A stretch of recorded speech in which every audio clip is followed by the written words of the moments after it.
Keep it, the nurse breathed, bending in close. No one will ever find out. Emily Carter stared down at the envelope, shaking in her grip, $21,000 in cash, then lifted her eyes to the woman standing over her. 19 years old, no home, sleeping behind a motel laundry room. 2 days since her last real meal. I know, Emily answered softly. That's exactly why I won't. If this story touches you, hit subscribe and stay with Emily until the very last scene. And tell us in the comments what city you're watching from. I want to see how far our story travels. The rain hadn't let up since noon. By the time the final truck stop customer pulled away from the Willow Creek Inn, the gravel lot had dissolved into a shallow river of mud and cigarette ash. Emily stood behind the front counter, not an employee, not officially, because Bradley Knox never bothered handing out titles when he could squeeze the same work out of someone for less. She watched headlights slide across the puddles without really registering them anymore. She trained herself to stop noticing what didn't matter.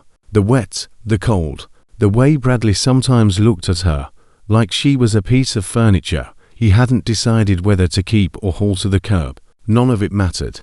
What mattered was the $34 zipped into her backpack pocket, the mop waiting to be wrung out before 10, and the cot tucked behind the laundry room that no one else wanted. 19 years old. Blonde hair that hadn't seen a proper cut in 8 months.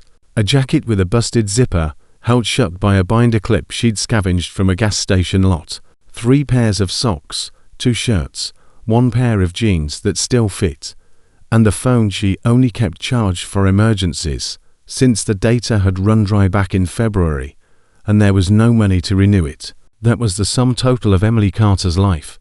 She wasn't angry about it, or she'd worked hard to stop being angry, because anger cost energy she didn't have and bought her nothing in return. She'd learned that the hard way, like she learned most things, alone, in the dark, with no one around to explain it to her. Her mother had vanished when Emily was 11.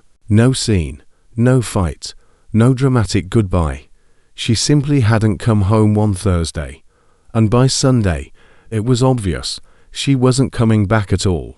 An aunt took Emily in for 3 years, until the aunt's boyfriend made it clear the arrangement had run its course. Then came the couches, the shelters, one endless, miserable winter crashed on a friend's basement floor, and eventually, this, the Willow Creek Inn, mile marker 47, rural Tennessee, where a man named Bradley Knox offered her $20 a day and a place to sleep in exchange for scrubbing a dozen rooms and keeping quiet. She'd taken it because the only other option was the street, and she'd already spent enough nights out there to know its price. Carter, Bradley's voice drifted from the back office, flat, unhurried, which meant it wasn't urgent, but it also wasn't a request. She leaned the mop against the wall and walked down the narrow hall to where he sat behind his desk, a half-eaten sandwich by his keyboard.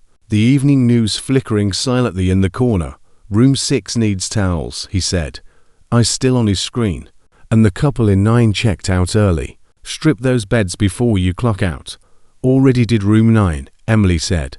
This afternoon. He looked up then, not startled, just running his usual cold calculation, deciding whether she needed correcting or whether she was useful enough to be left alone. Fine, he said, and went back to his sandwich.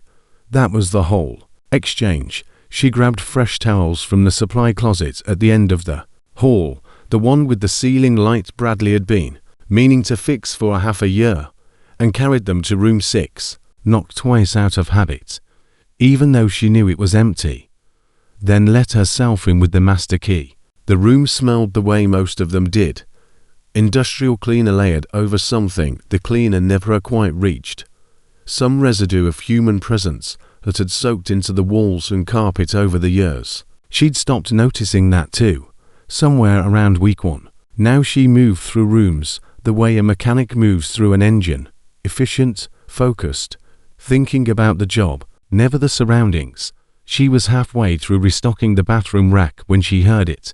The sound came from outside, distant at first, then swelling, impossible to ignore. A deep, rhythmic growl she felt in her chest before she consciously heard it. Not thunder, Not a passing semi. Something with a pulse. She crossed to the window. One motorcycle swung into the lot. Then another. Then 5.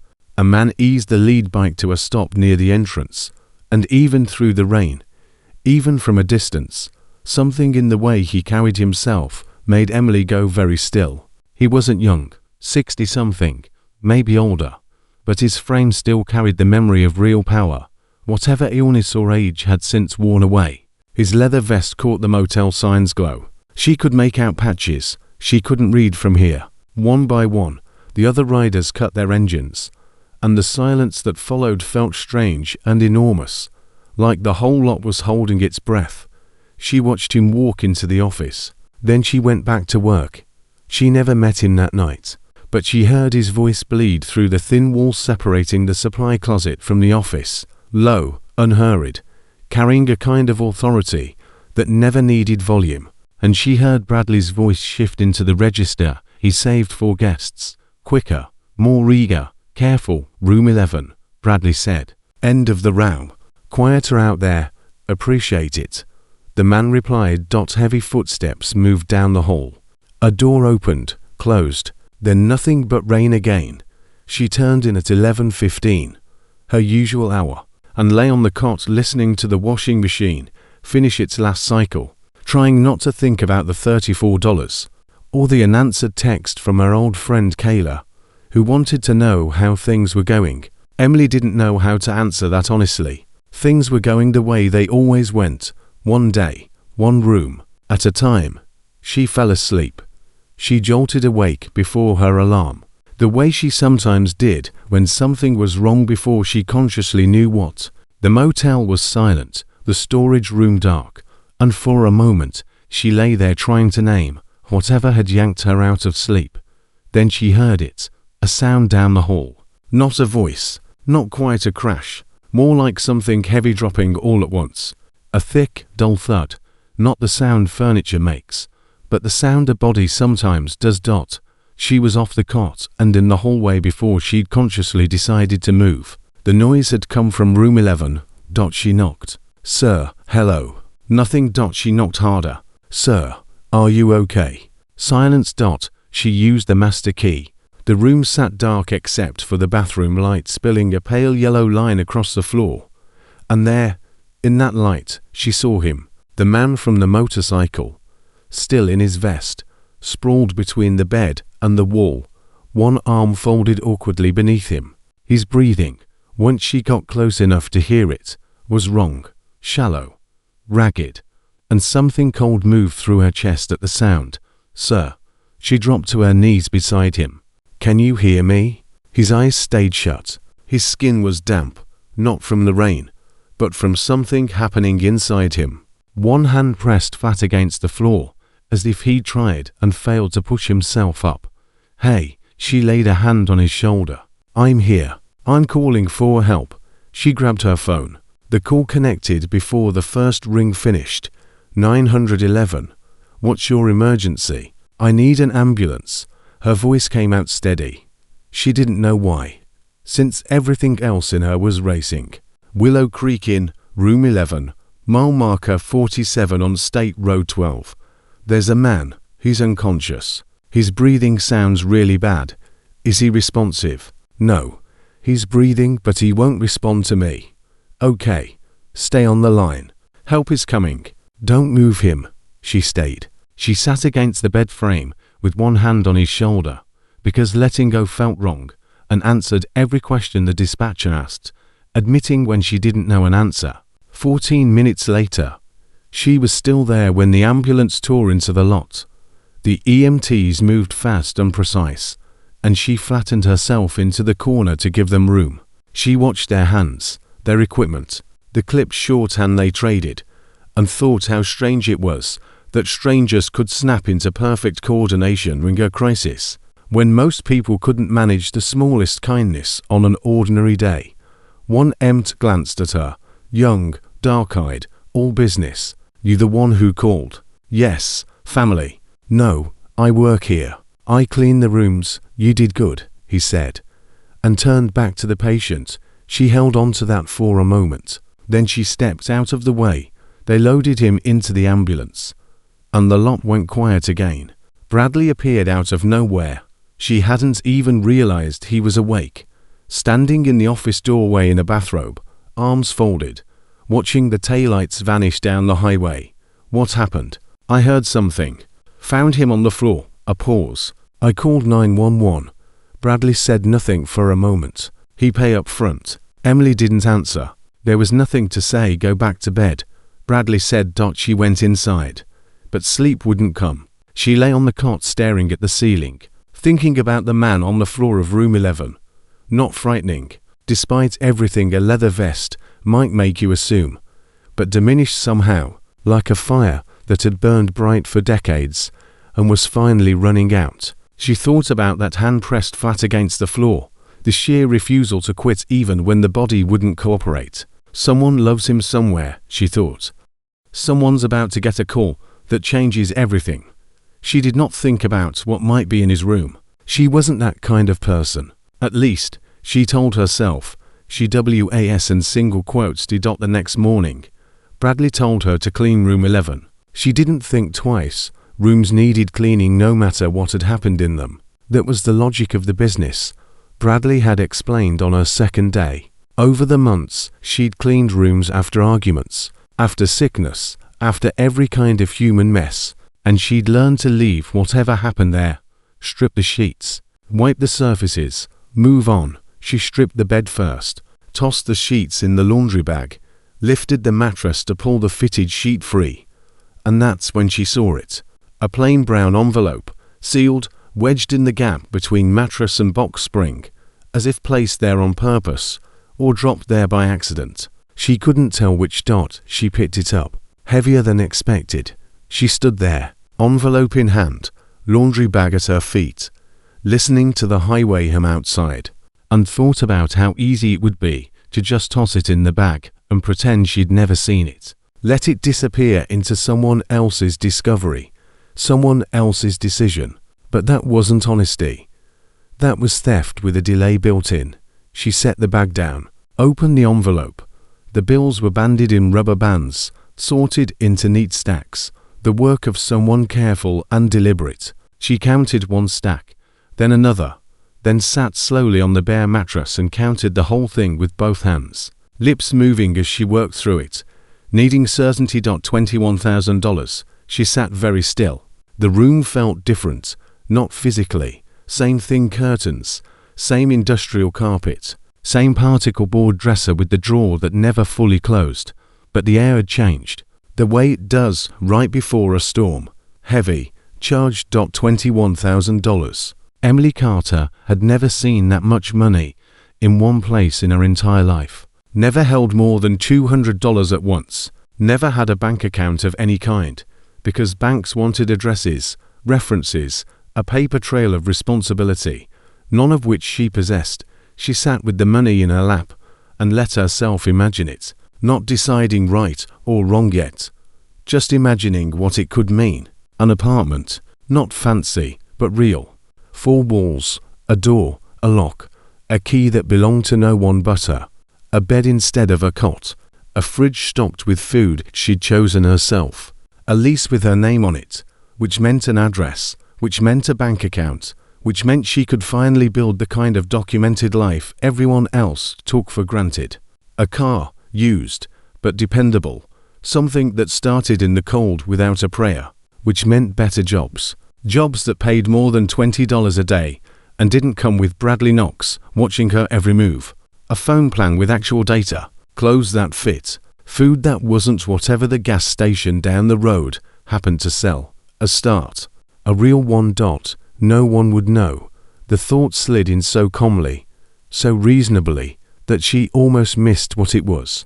No one would know. The old man was in the hospital. He might not. She cut the thought off before it finished, but it hung there anyway. He might not come back, and if he didn't, who would ever go looking for an unmarked envelope in a room that had already been cleaned? Bradley would report the vacancy and rent it out again, as fast as he could. The other bikers, she didn't know if they were still around. She hadn't heard any engines this morning. No one would know. And even if someone did find out, who would take the word of a homeless girl over the motel owner. She had no paperwork, no history, no one to vouch for her. To the world, she was nobody. The logic was flawless. The logic was also a trap, and she knew it. She sat with the money in her lap for a full 5 minutes and let herself feel the entire weight of what it was asking her to become. Because that was the real question. Not whether she'd get caught, not whether it was fair. The real question was, what kind of person did she want to be? Somewhere near the end of those 5 minutes, she remembered a 7th grade teacher, back before everything fell apart, who'd once said something that lodged itself in her like a splinter of something important. Asterisk character isn't what you do when people are watching. It's what you do when they're not. Asterisk she'd been 12, and she'd written it in her notebook meaning to think about it more. And then life had happened, and she hadn't thought about it in years. Now it came roaring back with the force of something that had been waiting patiently all along. What you do when no one's watching. She put the money back in the envelope, sealed it, finished cleaning the room, hauled the laundry to the cart, and walked into the office. Bradley was at his desk. Same sandwich, same muted television. I found something in room 11, she said. He looked up slowly, and something in his face had already shifted, though he hadn't even seen it yet. A kind of predatory attention she recognized without being able to name it. Found what? She set the envelope on his desk. He didn't touch it right away, just looked at it, then at her, then back at it. Where, exactly, did you find this? Under the mattress. Between the mattress and the box spring. He picked it up, testing the weight in his hand, adjusting his grip. He opened it with deliberate slowness, managing his expression, and looked inside. The silence stretched several long seconds. How much? 21,000. Another silence. You counted it.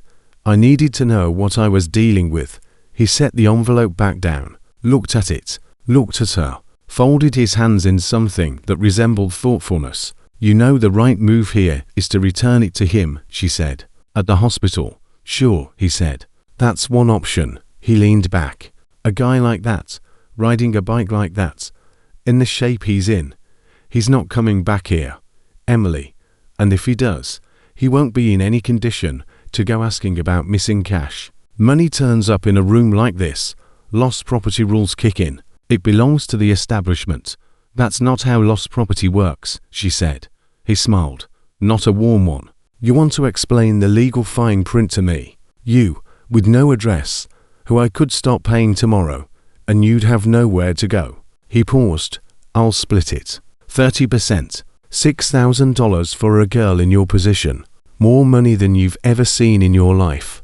A beat. I'm being generous. Emily looked at the envelope, then at him. That money belongs to him. Something in Bradley's expression flattened. Not rage. Nothing theatrical. Just a gear clicking into place. He stood. You're going to make this difficult. I'm returning the money. No.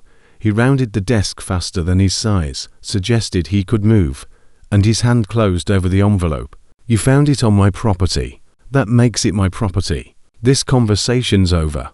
She reached for it. His other hand shot out. Not a punch, more of a shove, and she slammed sideways into the desk corner, the impact striking her ribs like a struck bell, one bright note of pain radiating outward and stealing her breath. She caught herself on the edge of the desk. He was still holding the envelope. Get your things, he said. You're done here.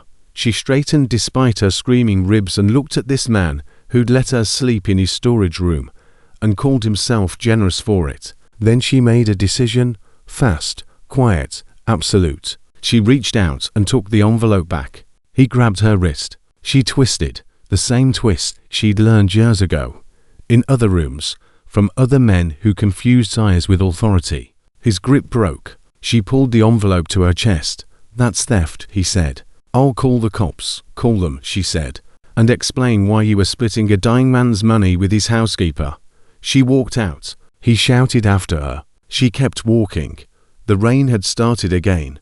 Lighter now, more mist than downpour, as she crossed the lot to the storage room. She packed everything she owned into her backpack, which took under 3 minutes. Then she walked back out into the rain, backpack on one shoulder, envelope pressed against her chest under her jacket, her ribs screaming with every step. She didn't know exactly how far the hospital was from mile marker 47.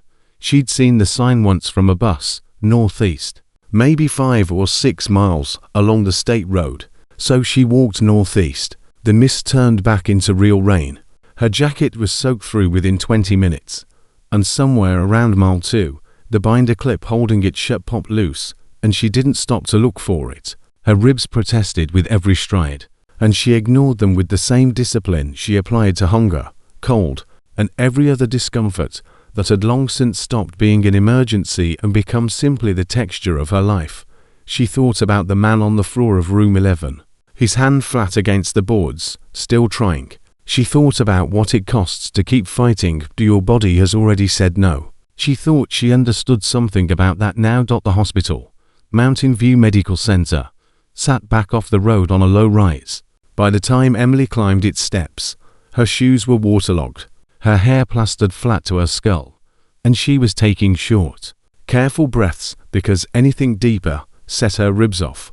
The woman at the front desk looked up. Emily already knew what she saw. She'd spent enough years being read by strangers to know exactly what she looked like. Soaked, young, one shoulder weighted with a backpack, carrying an exhaustion that ran deeper than a walk in the rain. "Can I help you?" The voice was carefully neutral. "There was a man brought in last night," Emily said, "from the Willow Creek Inn. I need to return something that belongs to him. Are you family?" "No, I found something in his room. It's his." The woman studied her a moment, then picked up the phone. Emily stood dripping on the linoleum and waited, which she'd always been very good at. 5 minutes later, a nurse appeared, young, sharp-eyed, carrying that particular attentiveness good medical people have, sizing you up for information other than judgment. Her name tag read *Diaz. You're the one asking about Mr. Hayes. Walter Hayes, Emily repeated. She hadn't known his last name, only Stone, which she'd overheard. "That's right. You were at the motel when he was found. I called 911. And I found this in his room. It belongs to him." She held out the envelope. "It was under the mattress. $21,000. Please make sure he gets it." Nurse Diaz looked at the envelope, then at Emily. "Honey," she said quietly, "are you okay?" "Your ribs are please," Emily said. "Just make sure he gets it." She placed the envelope in the nurse's hands, turned, and walked back out into the rain. She sat for a while beneath the hospital's entrance overhang, because the rain had picked back up, and she needed the rest, and there was no use pretending otherwise. Her ribs had graduated from screaming to filing a formal complaint. She sat with her back to the wall, arms loose around her knees, eyes on the empty parking lot. She felt exhausted in a way sleep couldn't touch. The exhaustion of being invisible in a world that kept insisting it had no room for her. But underneath that tiredness sat something smaller, quieter, the particular feeling of having done a thing she'd be able to live with. She didn't know yet whether that was worth $21,000. She figured she wasn't meant to know yet.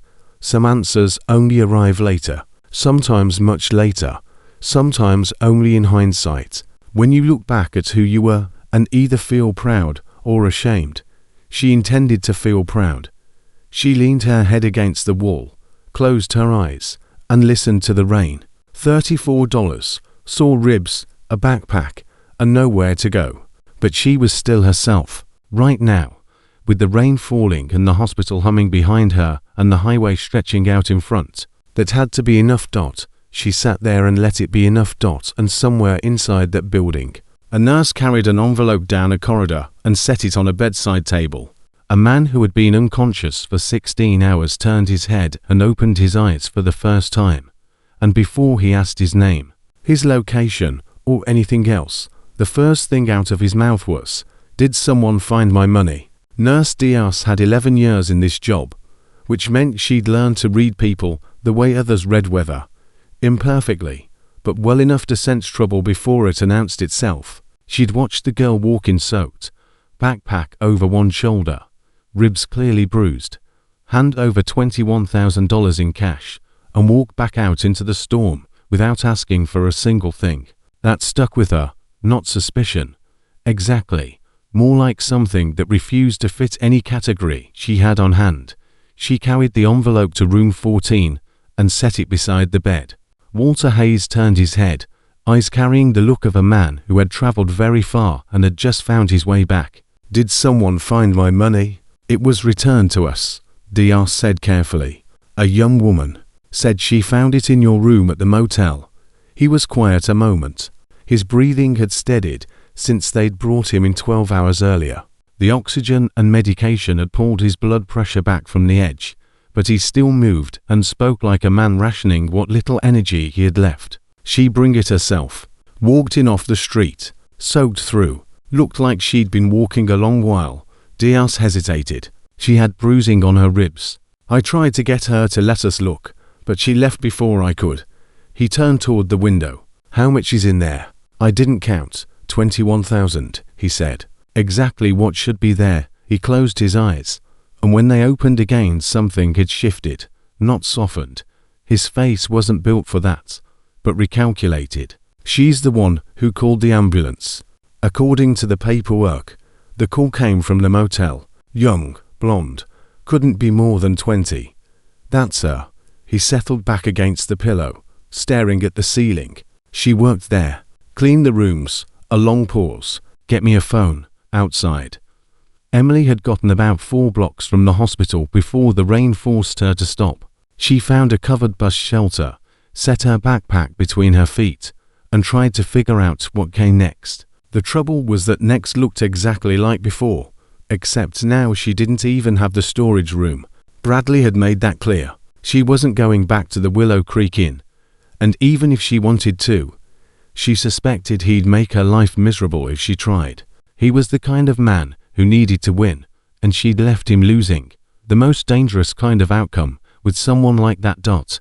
She thought of the shelter on Clement Street. She'd stayed there once, 8 months back, before the motel job. 30-day limit, a waiting list, a strictly enforced 9 o'clock curfew. But it was dry and safe, and right now those were the only 2 things she had bandwidth to care about. She pulled out her phone to call ahead. 4% battery. She hadn't charged it since the previous morning, because the outlet in the storage room had been acting up, and she'd meant to try the laundry room one, but never got around to it. Now she had 4% and a charger buried somewhere in her backpack, useless without an outlet. She put the phone away and sat watching the rain. OK. She thought. OK. This is what it is. She'd been here before. Not this exact bus stop in this exact rain, but this general country. The place where everything you'd been counting on gets pulled out from under you, leaving just the raw fact of yourself and whatever you're capable of. Over the years, she'd learned this territory wasn't as empty as it looked. There was always something. If you slowed down and looked instead of panicking. The shelter's intake desk opened at 3 o'clock. She checked her phone. Another percentage point gone. 9:47 a.m. 5 hours and change. She knew a laundromat 2 miles off that had outlets near the folding tables and didn't ask questions of people who sat there without laundry. She'd used it before. She shouldered her bag and started walking. The laundromat called itself Suds's, an aggressively cheerful name for what really functioned as a warm room for people who needed one. The woman behind the counter, mid-50s, reading glasses on a chain, wore the look of someone who'd stopped asking unnecessary questions a long time ago. She glanced at Emily as she came in and went back to her magazine without a word. Emily found an outlet near the back row of dryers. Sut plugged in her phone and let the room's warmth start working on the chill the rain had driven into her. Her ribs had settled from screaming to a steady, low ache, the kind you could work around if you breathed carefully and didn't move fast. She'd had worse. It wasn't comfort exactly, having a reference point for worse, but it was useful. She could manage this. She'd been sitting maybe 20 minutes, eyes half shut, when the counter woman appeared beside her. "You hungry?" Emily looked up. The woman held a paper bag, slightly grease-stained at the bottom, deli or breakfast counter style. She wasn't making eye contact. I got a sandwich I can't eat. Blood sugar thing. Gotta watch the bread. Goes in the trash otherwise. Emily recognized it exactly for what it was. She'd been on the receiving end of it enough times to know the shape. The invented excuse. The careful avoidance of eye contact that let both parties skip the discomfort of gratitude. Thank you, Emily said. The woman set the bag beside her and returned to the counter without another word. Turkey on wheat, still warm. A mustard packet tucked inside.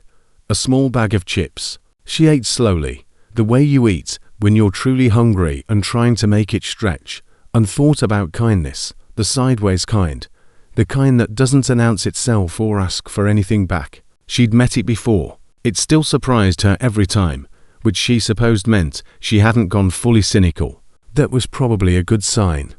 She finished the sandwich, checked her phone, 12%. She thought about what came next. She thought about Bradley Knox and the look on his face when she'd walked out with the envelope, and about the story he'd tell, because men like Bradley always told a story when they lost something, and it was never about their own loss. It was always about somebody else's crime. He'd say she stole it. He'd say she'd stolen before, whether it was true or not, because who would check? She had no record, which meant no proof either way. But in a small town, with a motel owner's word against a homeless 19-year-old's, nobody paying attention would be more than enough to settle the matter. That thought sat in her chest right next to the rib pain, and honestly hurt worse. Not because she feared the legal consequences. She hadn't broken any law, and some quiet, uncheckable part of her was going to keep believing that no matter what anyone said. But because she'd lived long enough at the edges of other people's judgments to know that truth doesn't automatically win. What you have is what wins. And what won was the story. And Bradley was writing his right now, without her in the room. She wanted to be furious at him. She was, somewhere, but under the fury sat something heavier, the plain exhaustion of being someone the world never gave the benefit of the doubt. She'd been fighting that her whole life. She was tired of it. She leaned her head back against the warm dryer and shut her eyes. Just a minute, she told herself. Just one. She woke to her phone buzzing and grabbed it fast the way you do in public places when you can't afford to lose something. Unknown number. Tennessee area code. She almost let it go to voicemail. Unknown numbers were usually wrong numbers or trouble she couldn't handle right now. She answered. Is this the girl from the motel? The voice was low, male, unhurried, not passive, but deliberate. The voice of someone who said exactly what he meant and expected to be heard. She went still. Who's this? Walter Hayes. You returned something to me this morning. Emily sat up straight, her ribs objecting to the sudden movement. She ignored it. Mr. Hayes. I'm glad you're awake. I hear you walked a long way in the rain to bring that envelope in. It wasn't that far, 5.5 miles, he said. According to the map on the wall in here.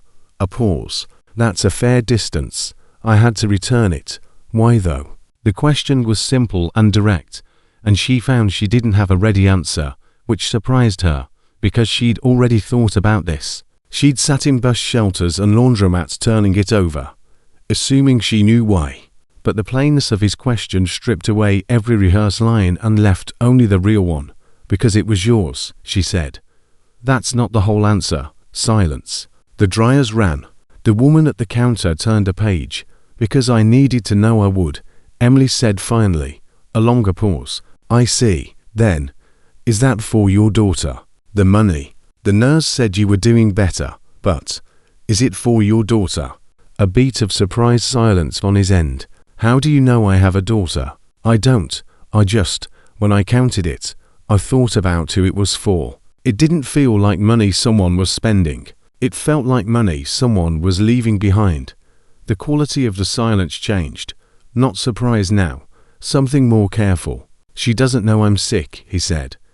Then seemed to catch himself, as if he hadn't meant to say it, and moved on. The man at the motel. What did he do? Emily hesitated.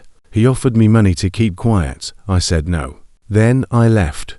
Did he hurt you? She thought of the desk corner, the impact, that bright note of pain. I'm fine. Emily. He said her name. It was already familiar, which meant the nurse had told him. Did he hurt you? My ribs are bruised, maybe cracked. I haven't had them looked at. You need to go back to the hospital. I'm okay. I'm not asking. His voice hadn't risen or changed temperature, but something in it shifted, a quality of authority carried from the inside, not imposed. There's a woman at the front desk named Patricia. Tell her Walter Hayes sent you. Go get your ribs looked at. Understand, Mr. Hayes? I've got about 40 minutes of energy left today, and I'm spending it on this call. Don't make me spend it arguing about your health. Go to the hospital. She started to explain she had no insurance, couldn't pay for a visit. It's handled, he said. She closed her mouth. Okay, good. A pause. Where are you staying? I'm working on that. The silence on his end was the silence of a man who understood exactly what that meant. Are you safe right now? Yes. The man from the motel. Is he going to come after you? She hadn't considered that specifically, and the fact that she hadn't made her sit up straighter. Bradley wasn't the type to chase people down. He was the type to build a narrative and let it do the work for him. But she'd walked off with something he considered his, and men like him had particular feelings about that. Probably not, she said. He's more likely to tell people a story about me than come after me directly. That's more his style. What kind of story? She told him, flat and factual, the way she'd told herself things for years. He listened without interrupting, and when she finished, he was quiet a moment. How long have you been at that motel? About 4 months. Before that, around family. No, he absorbed that. How old are you? 19. Another silence, different from the others. 19. Yes, she waited.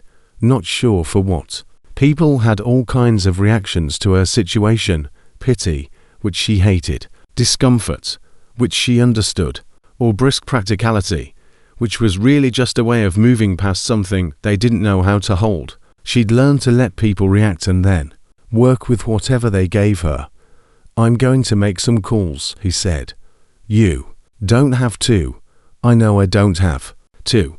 Something almost amused colored his voice. That's not really the point, is it? She didn't answer that. Go to the hospital, he said. Ask for Patricia. Tell her I sent you. Okay, and Emily. A pause. Thank you. She didn't know what to say to that. I'm glad you woke up, Mr. Hayes. Stone, he said. Nobody calls me Mr. Hayes. The line went quiet. Patricia at the front desk turned out to be a large woman in her 50s, reading glasses pushed up into her hair, radiating the calm of someone who'd been running things smoothly for a long time and intended to keep doing it that way. When Emily explained that Walter Hayes had sent her, Patricia's whole demeanor snapped into brisk efficiency. Sit down, honey. I'll get someone to look at you. I really don't need.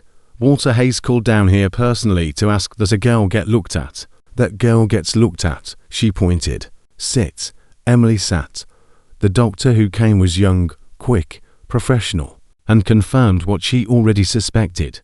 2 bruised ribs, possibly 1 hairline crack. Nothing beyond rest and anti-inflammatories, and the deeply unglamorous advice to avoid anything that made it worse.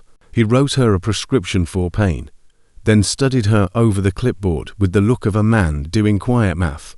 Do you have somewhere to go? Somewhere safe? Working on it. He nodded once, the nod of someone who recognized that was the best answer he'd get and had decided to respect it. He scribbled something on a separate slip and handed it over. Community resource line. Housing assistance. It's not fast, but it's real. Thank you. She folded both papers into her jacket pocket. At the pharmacy window. Without her even asking, the pharmacist pointed her toward a sign reading * medication assistance program *, and after a brief, businesslike exchange, her prescription came through at no cost. She walked out of the hospital for the second time that day, medication in her backpack, ribs aching slightly less than an hour before, carrying a strange, disorienting feeling of having actually been helped, something she wasn't practiced at. She stood on the steps and thought, * Stone is making calls, * she had no idea what that would amount to. She wasn't going to assume anything, People made calls. Then they got distracted. Life pulled them elsewhere. She'd been on the receiving end of enough, have finished good intentions, to know that meaning something and following through were two entirely different muscles. And not everyone had trained the second one. She had $34. She had medication. She had a phone at 31%. She had a lead on a shelter that opened at 3. She walked toward the bus stop. She was sitting on a bench outside a gas station on Clement Street, 20 minutes from the shelter and an hour and 15 early, when the second call came. Different number, different voice, younger, with an edge that wasn't unfriendly but assessing. The voice of someone who dealt with people fast and needed to know where they stood before deciding how to proceed. You Emily Carter? Yes. Name's Raven. I ride with Walter Hayes. She went still. He called me about an hour ago. Told me what happened at the motel. Told me about the money. A pause. I want to hear it from you. What do you want to know? All of it. Start from when you found the envelope. She told him. Flat and factual. The same way she'd told Stone. No editorializing. No attempt to make herself sound better or worse than she was. Just the order it happened in. The mattress, the counting. The 5 minutes sitting with the money in her lap. Bradley's office, the shove, the walk in the rain. The hospital dot when she finished. Raven was quiet a moment. You sat there with $21,000 in your hands for 5 minutes. Yes. And then decided to return it. Yes. Why'd it take 5 minutes? Nobody had asked her that. Not Stone. Not the nurse. Not the doctor. And once again she found she didn't have the rehearsed answer, which meant she had to dig for the real one. Because I wanted to be honest about what I was tempted to do, she said. I didn't want to pretend I wasn't. That felt like a different kind of dishonesty. Another silence. Okay, Raven said finally. Okay, yeah, the edge in his voice hadn't disappeared, but something else had joined it. Something harder to name. I'm going to ask you something, and I want a straight answer. All right. Do you have somewhere to sleep tonight? The gas station's automatic doors slid open and shut. A kid on a bike shot past on the sidewalk. I'm working on a shelter placement, she said. That a yes or a no? ... That single quote says a working on it. Emily, no or yes? No, she said. Not yet. The silence that followed was brief. Don't go anywhere, Raven said. What does that mean? It means what it means. Stay where you are. We're going to figure this out. You don't need to. I know we don't need to. Something in the way he said it reminded her of Stone. That same understanding that need wasn't the point. You returned $21,000. You didn't have to return it. You walked 5.5 miles in the rain with cracked ribs to do it. And you didn't ask for a single thing back, a beat. We notice things like that. She didn't respond. Where are you right now? He asked. She gave him the cross street. Don't move, he said. And the line went dead. She sat and watched traffic and waited. Still very good at that. The medication was easing the sharpest edge off her ribs, not erasing it, just softening it. And she sat with her arms around her knees and tried not to build expectations. People said they'd call back. People said they'd figure it out. Sometimes they meant it in the moment. Meaning something and following through were different skills, and not everyone had trained the second one. She waited 30 minutes, 40. She was about to give up and walk to the shelter when she heard it, faint at first, then swelling. That same sound from the motel lot 2 nights before. Low, rhythmic, layered, multiple engines merging into something bigger than the sum of its parts. She turned her head. At the far end of Clement Street, 2 motorcycles rounded the corner. Then 4.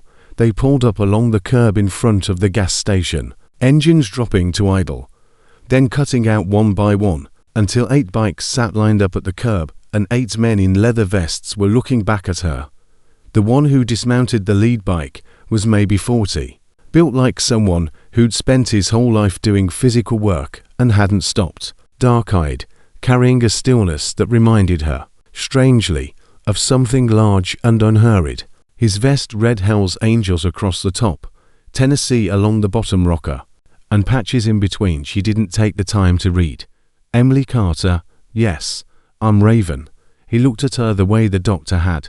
Quick, thorough math. Then held out his hand. She shook it. Walter told us about you, he said. All of it. The money, the motel owner, the walk, he paused. We want to talk to you about Bradley Knox. What about him? He's run that motel a long time. You're not the first person he's done this to. You're just the first one who fought back. He held her gaze. We'd like to know everything you know.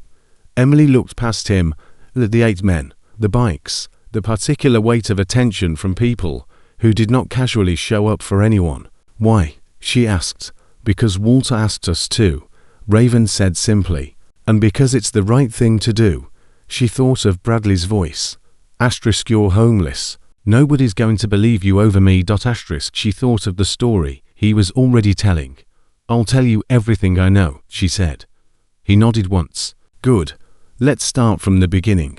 The beginning, it turned out, went back further than she knew.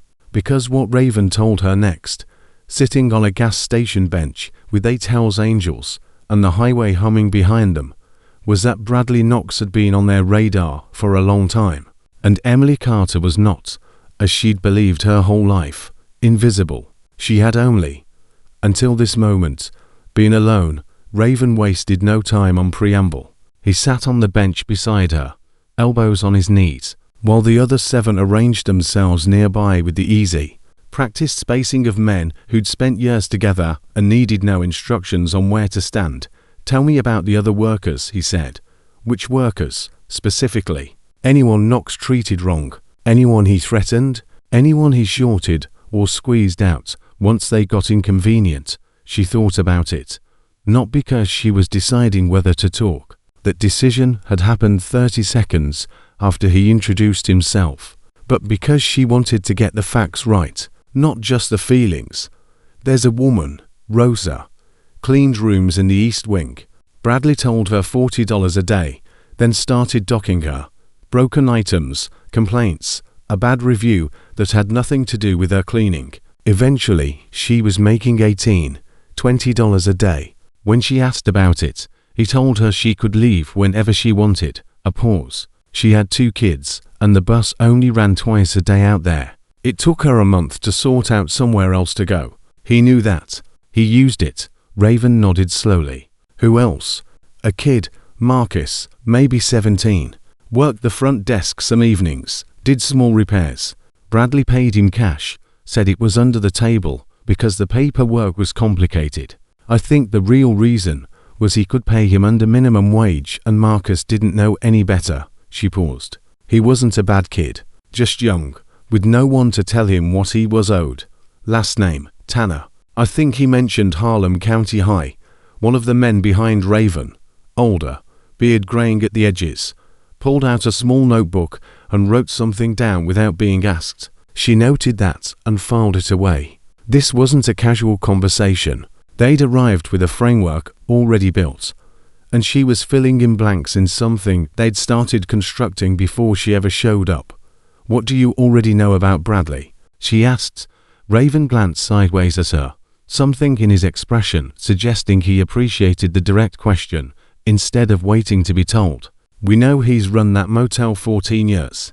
We know 7 different workers have filed labor board complaints over that time, and none of them went anywhere, because he's got a cousin in the county clerk's office and a lawyer who writes letters that make people drop things. He paused. We know he skimmed guest deposits 4 years.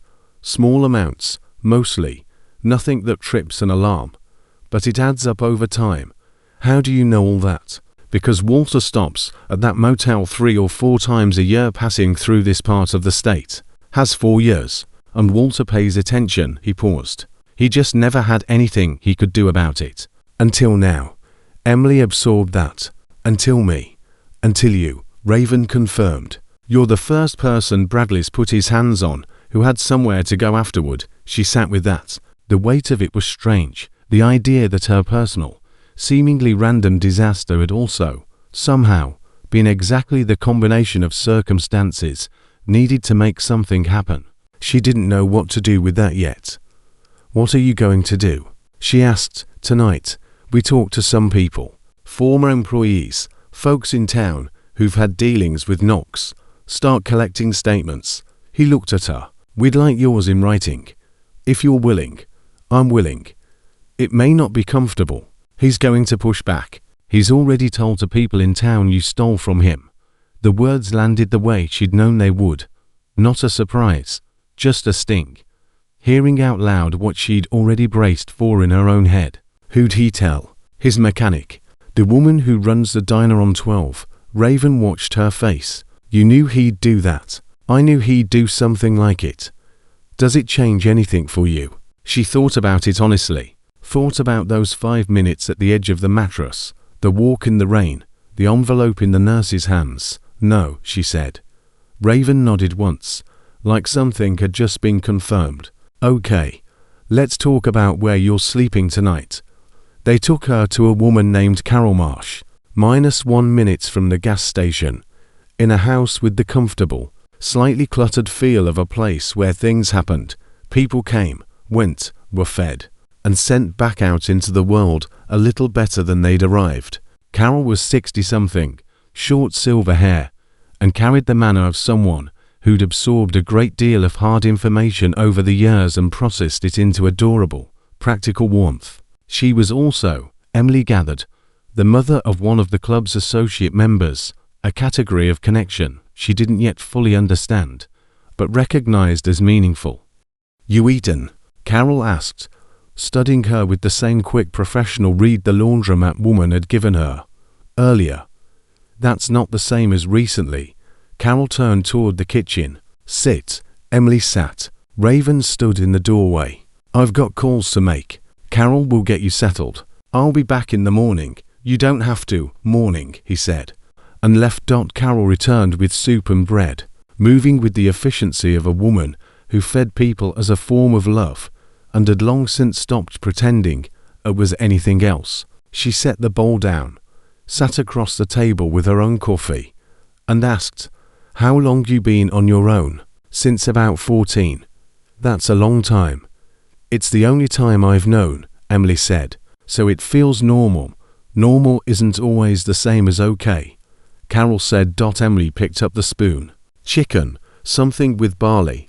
The kind of food that bypassed thought entirely and went straight to some part of the body that had been waiting a long time to be fed. She ate. Carol didn't push conversation, just drank her coffee and looked out the window, letting Emily eat in peace, which was one of the kindest things you could do for someone used to always being on guard. Eventually Emily said, What do they actually do? The Hells Angels. I know the reputation, but not what it means day to day. Carol smiled, not amused, more like a woman who'd had years to develop nuance about a complicated thing. They're not what the movies say. Some of them are complicated men. Some have done things I don't agree with. She paused. But the ones I know, the ones Raven rides with, they have a code. And the code is the code. Walter Hayes is a good man. He's done things in his life he'd do differently now. But the core of him is solid. Always has been. He seemed kind, Emily said. Even sick. Even when I didn't know who he was. That's the truest version of anyone, Carol said. Who they are when they've got no reason to be anything in particular. Emily thought about that. Thought about the 5 minutes with the money. Thought. I hope that's true of me too. She slept in a real bed for the first time in 4 months. The room was small and spare. The pillow too soft. And for the first hour her body didn't know what to make of the absence of hardness and cold. But eventually something in her let go, and when she woke, the light through the curtain was early grey. Her ribs ached at a manageable distance, and she lay there in the unfamiliar stillness thinking, okay. Whatever comes today. Okay. Or Raven was back by 8:30. He sat at Carol's table with coffee and the careful, neutral face people wear when they're managing bad information. Talk to me, Emily said, sitting across from him. He didn't stall. Bradley Knox filed a report with the sheriff's office last night. He's saying you stole property from a guest room and assaulted him when he tried to stop you. The words hit like a cold, flat surface where she'd braced for something softer. She wrapped both hands around her coffee cup. He's saying I assaulted him. That's what he filed. I have bruised ribs, I know. We have your hospital record. But he's also got a story about how you came at him first, and he was defending himself. Raven held her gaze. The sheriff out there isn't Bradley's cousin, but he's been drinking at the same bar as Knox for 20 years. That's its own kind of problem. She set down the cup, feeling something rise in her that she needed to hold at a controlled speed. Not panic. She refused panic, but something adjacent, ready to spin out if she let it. So he filed before I could, yes. And now it looks like a he said she said, between a motel owner with 14 years in the county and a homeless 19-year-old with no fixed address, Raven said. He wasn't being cruel, just accurate, and she understood the difference. If that's all we had, it'd be a real problem. It's not all we have. No. He leaned forward. Last night we talked to 4 former Willow Creek employees to have documented wage discrepancies, bank records, texts where Bradley changed the agreed pay after the fact. One's got a voicemail from 18 months back where he threatens to report her to immigration if she doesn't drop a wage complaint. He paused. And one's a woman named Rosa Gutierrez has been sitting on a formal statement for 8 months because she didn't think anyone would listen. Rosa, something tightened in Emily's chest. She's willing to come forward now, said, and I'm quoting, I didn't think anybody cared. Then I heard about the girl who walked 5 miles in the rain, and I thought, if she can do that, I can do this. Emily looked down at the table. She was not going to cry. She pressed the back of her hand to her mouth, breathed through it, and steadied herself. What about Marcus? Found him. He's willing to talk. His mother's actually pretty fired up. Turns out she always suspected something was off about those paychecks. He drank his coffee. We've also got a former guest, Patterson, who noticed a discrepancy in his deposit 2 years back and wrote a detailed complaint to the State Tourism Board that got filed and never acted on. He kept the correspondence. Each detail landed like a brick added to a structure, and Emily could feel it taking shape, something real, built out of other people's accumulated damage and patience and their willingness, finally, to say the thing they'd been carrying. What does it add up to? She asked. A pattern, Raven said. And the pattern is what turns individual complaints into something that has to be dealt with. He looked at her steadily. But I need to be honest about the timeline. This doesn't move fast. Even with everything we're building, there are steps, processes, people who'll try to slow it down. So Bradley wins in the short term. Bradley controls the story in the short term. That's not the same as winning. She understood the distinction. She also understood that for someone in her position, short term wasn't an abstraction. It was where she actually lived, the sheriff's office, she said. Am I going to be arrested? I don't think that's so.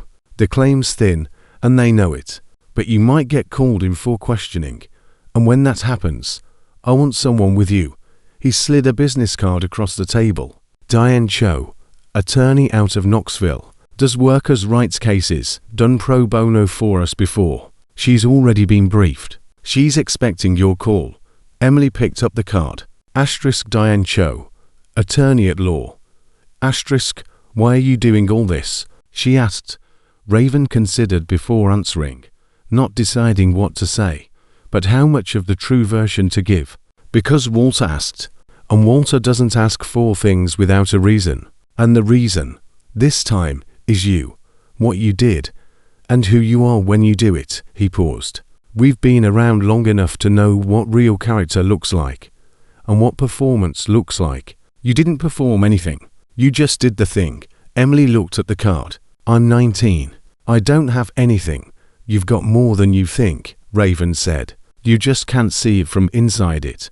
She called Diane Cho at 9:45 from Carol's kitchen, while Raven drove off to interview another former employee, and Carol scrubbed dishes with the focused energy of a woman who processed hard things through motion. Diane answered on the second ring, quick, precise, the voice of someone with too much to do who'd made peace with that fact. Emily Carter. Yes.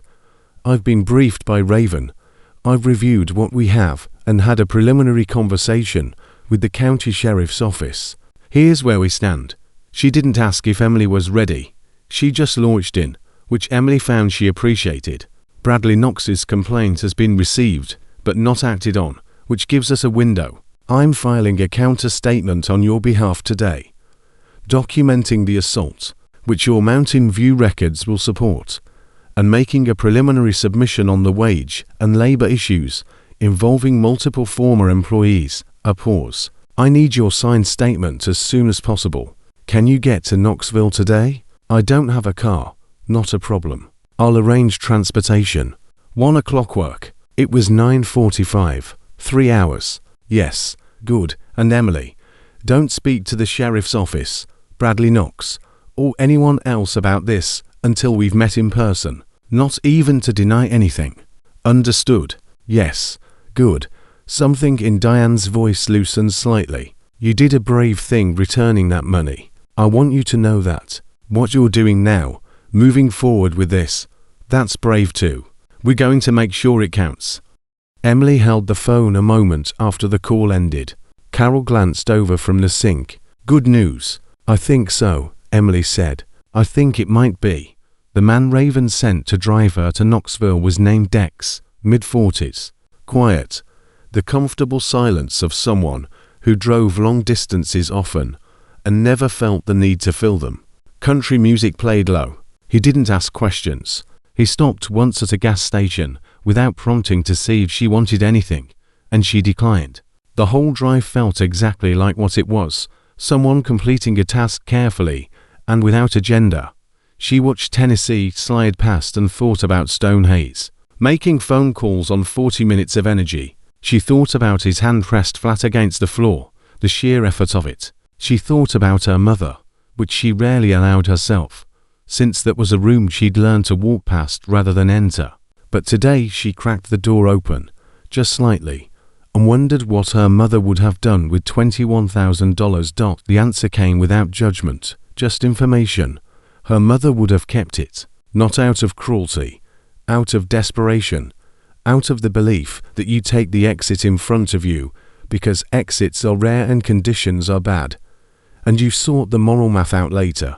Emily didn't blame her for that. She understood it the way you understand the language you grew up hearing. Even after you stopped speaking it yourself, she'd chosen differently. She didn't know yet what that choice would cost her. She was only beginning to find out what it might give back. Diane Cho's office sat on the 4th floor of a downtown Knoxville building with the functional, slightly worn feel of a place where actual work got done, rather than the polished appearance of it. The attorney herself was Korean American, early 40s, reading glasses pushed up into her hair, with the kind of attention Emily associated with the rare doctor or teacher who genuinely listened, instead of just waiting for their turn to speak.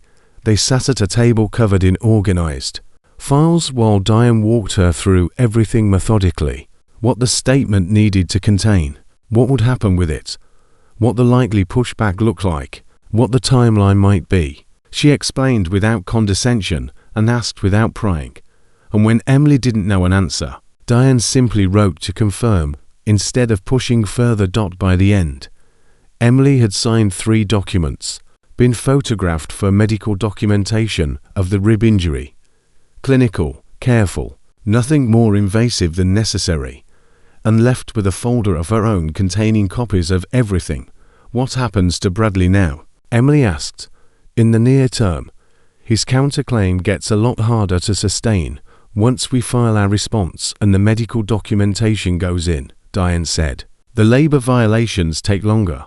Patterns of conduct take time to build into something with legal weight, but we've got multiple complainants now, and that changes the conversation. She paused. He's going to find out you talk to me. He'll escalate the story about me. Probably. Diane looked at her over the folder. Here's the thing about narratives, Emily. They run on whatever information is available at the time. Right now Bradley's got an audience that only knows his version. That changes the moment other people start talking. And they're starting to talk. She paused. Rosa Gutierrez's statement alone is going to shift a lot. She's been scared a long time. She's not scared anymore. Emily thought of Rosa. The woman she'd worked beside for 4 months, who'd shown her which supply closet had the good mop heads and which rooms had guests who tipped. They hadn't quite been friends, but they'd shared the easy understanding of people navigating hard circumstances with mutual respect. "Does she know it's me?" Emily asked. "That I'm involved." "She knows who came forward first," Diane said. "She knows what you did." Emily nodded, then picked up the folder. "What should I do now?" "Now you wait," Diane said. "You stay safe. Don't confront Knox. Don't make statements to anyone without calling me first." A pause. "And take care of your ribs." Emily managed a small smile. "Small, but real. Everyone keeps saying that, because you keep needing to hear it," Diane said, with something almost warm, almost humorous, underneath it, and Emily felt it land. Raven called at 4:30 while Dex drove her back. "Stone's asking for you." She sat up straighter. "Is he okay?" "Stable. More stable than yesterday. But he's asking for you specifically. And the doctors say short visits are fine." A pause. "I told him you'd stop by tomorrow morning if you were up for it." "I'm up for it." "Figured you'd say that." A brief silence. "One more thing. The motel. We went back out there today. Talked to a few people who know Knox's operation. One of them, a man named Dale Purvis, runs the gas station at mile 50. Told us something new." Raven's voice was measured. "He says Knox has been skimming from housekeeping hours for years. Not just a day rate. Logging staff for fewer hours than they actually worked and pocketing the difference." Emily stared at the passing highway. "He was doing that to me," she said slowly. I thought he was paying what we agreed. But there were days I worked 10 hours, and he logged me for 6. She stopped. "Do you have any record of your actual hours?" "I kept a notebook," she said, "in my backpack. I wrote down my start and end times every night, because something felt off with the math. I never had proof to say anything." She paused. "I have it. I have the whole thing." Silence on his end. Then, "Emily, yes." That notebook just became very important. She reached into her backpack, past the spare socks and phone charger and folded prescription bag, and found the small spiral notebook she'd bought at a dollar store 4 months ago and filled in every night before bed. It had always been there. She pressed her hand flat over it. "I have it," she said. "Good," Raven said. Then, quieter, "You're doing well. I need you to know that." She didn't answer right away. She sat with the notebook under her palm, the highway sliding by under the tires, the country music low from the front speaker, and thought about it. How it had felt, writing in that notebook, like nothing more than a habit of someone trying to make sense of numbers that didn't add up. "Raven," she said. "Yeah, what did Stone mean when he said he wants to make things right?" "He said that this morning."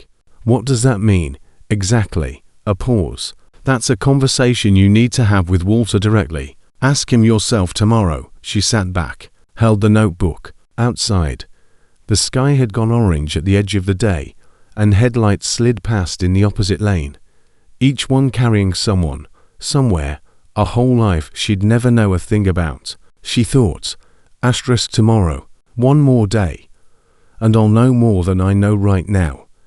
Asterisk she had spent years surviving in units of a single day, one morning to the next, one problem at a time. Not a comfortable way to live, but it had made her extremely good at staying in the present, at taking the fact of asterisk now asterisk without loading it down with everything before or everything that might come. Right now she was in a car, not in real pain. She had a lawyer. She had a notebook with 4 months of careful, honest records in her own hand. She had people who'd looked at her and said, plainly, asterisk we see you. Asterisk she pressed the notebook flat against her chest, the way she'd once pressed the envelope. Some things you hold on to because they're valuable, some things because they're proof, and some things because they're the only evidence you have that you were paying attention the whole time, even when no one was watching, even when it seemed to mean nothing, even when you were just a girl with a notebook in a storage room, ing down her hours in the dark. She'd held on to it anyway. The car moved on through the darkening Tennessee evening, 12 miles north, in a hospital bed, Walter Hayes stared at the ceiling and thought about a 19-year-old girl who'd walked 5 miles in the rain because she needed to know she would. He picked up his phone and made one more call, not to Raven this time, but to a number he hadn't dialed in almost 3 years. The line picked up. A woman's voice said, "Hello," carrying the particular caution of someone who'd learned to be wary of unexpected calls. "Sarah," Stone said, "it's your father. I need to tell you something, and I need you to let me get all the way through it before you say anything." A pause. "There's a girl I want you to know about, and I think she's going to change some things." Sarah Hayes drove 4 hours from Nashville without stopping. Raven found out she was coming when the hospital called to say a next of kin visitor had checked in, and he phoned Emily at Carol's house at 7:15 the next morning, before she'd finished her first cup of coffee. "Stone's daughter is here," he said. Emily set down the cup. "He called her last night. She left Nashville at 3 in the morning." A pause. "He wants you there when he talks to her." He was specific about that. Emily thought about Stone's voice on the phone the day before, the call she hadn't heard, but had been told about. The one Raven said was different from the rest. She thought about a woman getting a call from her father at some ungodly hour, and getting in a car in the dark to drive toward him without waiting for daylight. That wasn't a small thing. "What time?" she asked. 9. "Dex will get you at 8:30. She set the phone down and sat with her coffee, thinking about what she was about to walk into. She'd spent a good part of her life walking into rooms where the rules weren't clear and the exits weren't obvious, and she'd developed a system for that, going with your eyes open and your mouth mostly shut until you understood the shape of the thing. Listen first. Talk once you know what you're talking into. Whatever Stone had told his daughter last night, about the money, about the girl who returned it, it had been enough to put a woman on the highway at 3 in the morning. That was not nothing. She just didn't know yet what it was. Dex was outside at 8:25, engine running, same low country music. She got in with her backpack and the folder Diane had given her. Notebook zipped safely into the front pocket where she could feel it. They didn't talk on the drive, which she was grateful for. She watched the hospital approach through the windshield and thought about the first time she'd climbed those steps, soaked to the bone, holding an envelope that wasn't hers. 48 hours ago. It felt both longer and shorter than that at once, the way significant things stretch and compress time until it stops behaving normally. Patricia recognized her at the front desk and waved her straight through, which was a different experience from the first time. Emily noticed it without making anything of it yet. She took the elevator to the 3rd floor. Room 14 sat at the end of the hall, and she could hear voices before she reached the door. Stone's, low and unhurried. A woman's, higher, edged with controlled emotion. The sound of someone managing a lot of feeling through careful speech. Emily stopped outside. Knocked. "Come in," Stone said. Sarah Hayes was 38. With her father's dark eyes and a weariness in her face, she seemed to have cultivated deliberately. The way you develop any skill you need enough. She stood when Emily entered, not with hostility, but with the automatic alertness of someone facing a situation she hadn't fully sized up yet. She looked at Emily. Emily looked back. Stone, in the bed, had more color today than he'd had in the ambulance or on the floor of room 11. Still visibly ill, the weight of it in his face and the careful way he held himself, but his eyes were sharp and present, watching the two women size each other up with the expression of a man who'd arranged this meeting and was waiting to see how it landed. "Sarah," he said, "this is Emily Carter."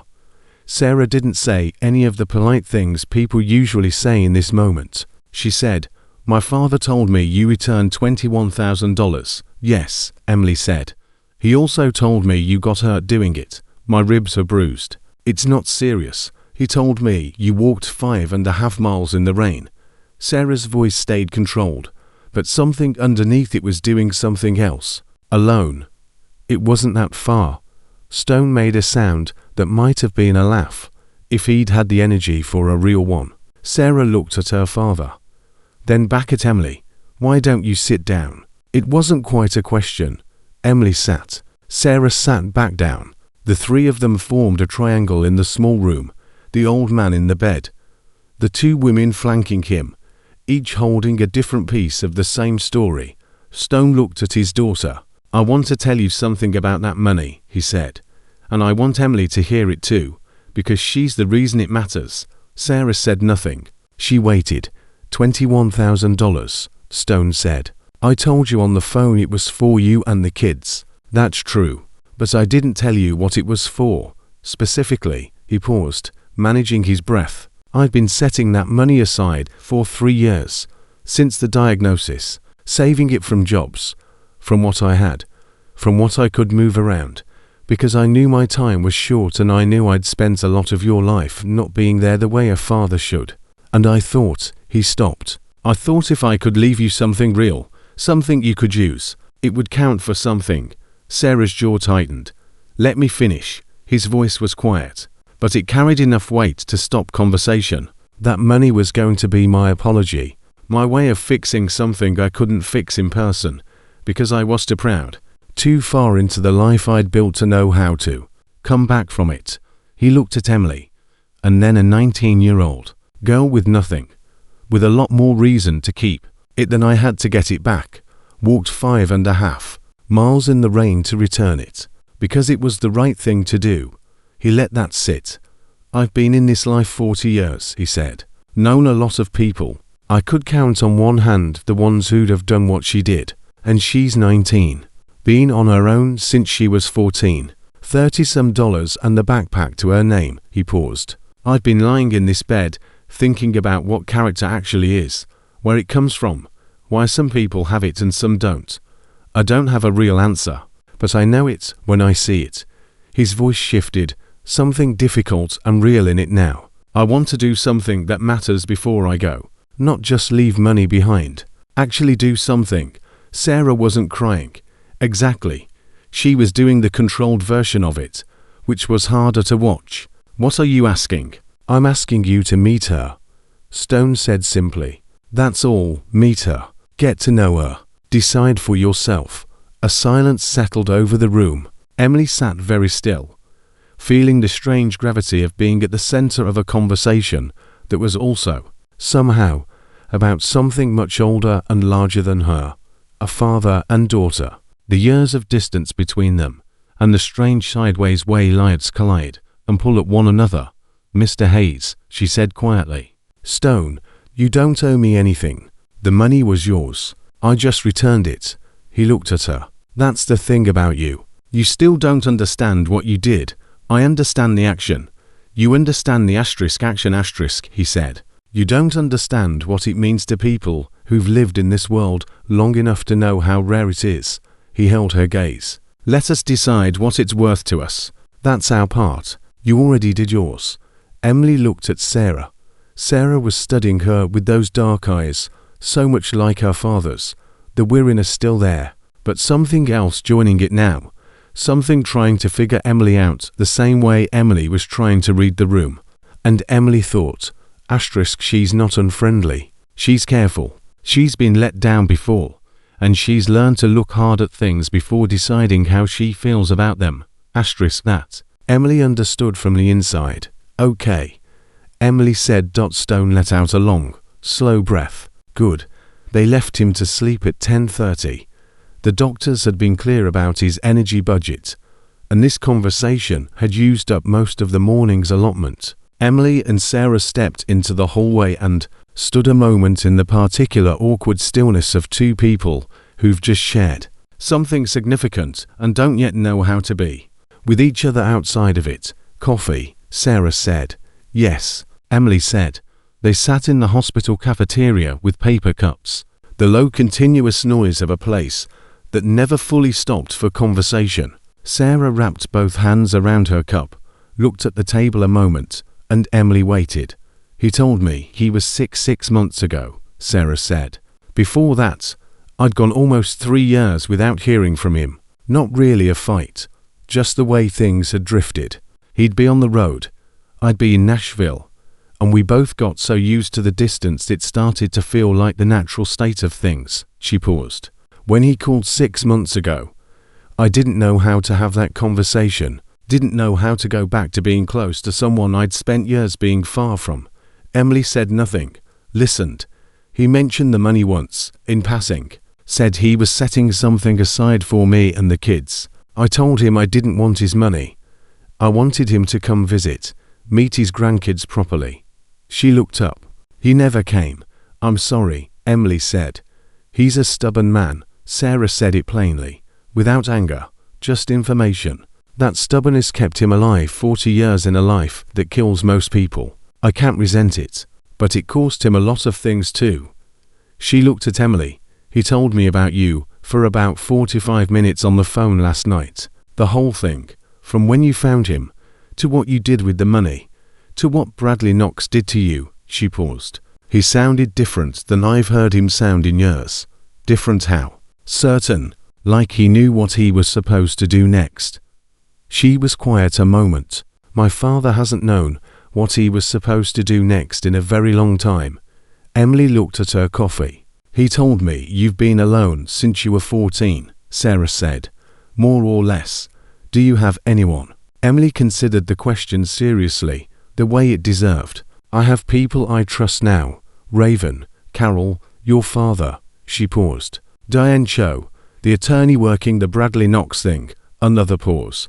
That's more than I had 4 days ago. Something crossed Sarah's face. 4 days. Yes. 4 days ago, was sleeping in a storage room. Yes. Sarah shook her head slowly. Not in disbelief exactly, but the way you shake your head at something real and true and hard to hold. What do you need? Right now. Actually need. Emily almost deflected. The automatic answer was already loaded. Asterisk I'm fine. I'm working on it. Asterisk the practiced self-sufficiency that had kept her upright 4 years. But something in Sarah's careful eyes made the automatic answer feel wrong, dishonest, in a way that broke the promise she'd made herself on the floor of room 11 with the money in her lap. A real job, she said. Something that builds instead of just barely holding things together. She paused. I'm good at work. I learn fast. I just haven't had the right conditions for it. Sarah nodded slowly. My father said something to me last night. He said, the thing about Emily is she's been running at full capacity in the worst possible conditions. Imagine what she could do with decent ones. She looked at Emily directly. He's right, isn't he? Emily didn't answer, not out of modesty, but because it wasn't a question that needed one from her. I run a property management company, Sarah said.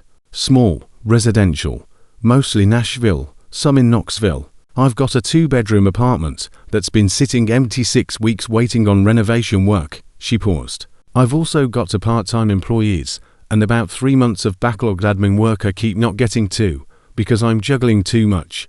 Emily looked at her. I'm not offering you charity, Sarah said. Before Emily could respond, I want to be clear about that. I'm describing a real need I have and a skill set from what my father's told me. That's a direct match. She held Emily's gaze. But I'll also tell you my father asked me to help you. And that's not nothing to me. It's actually a lot.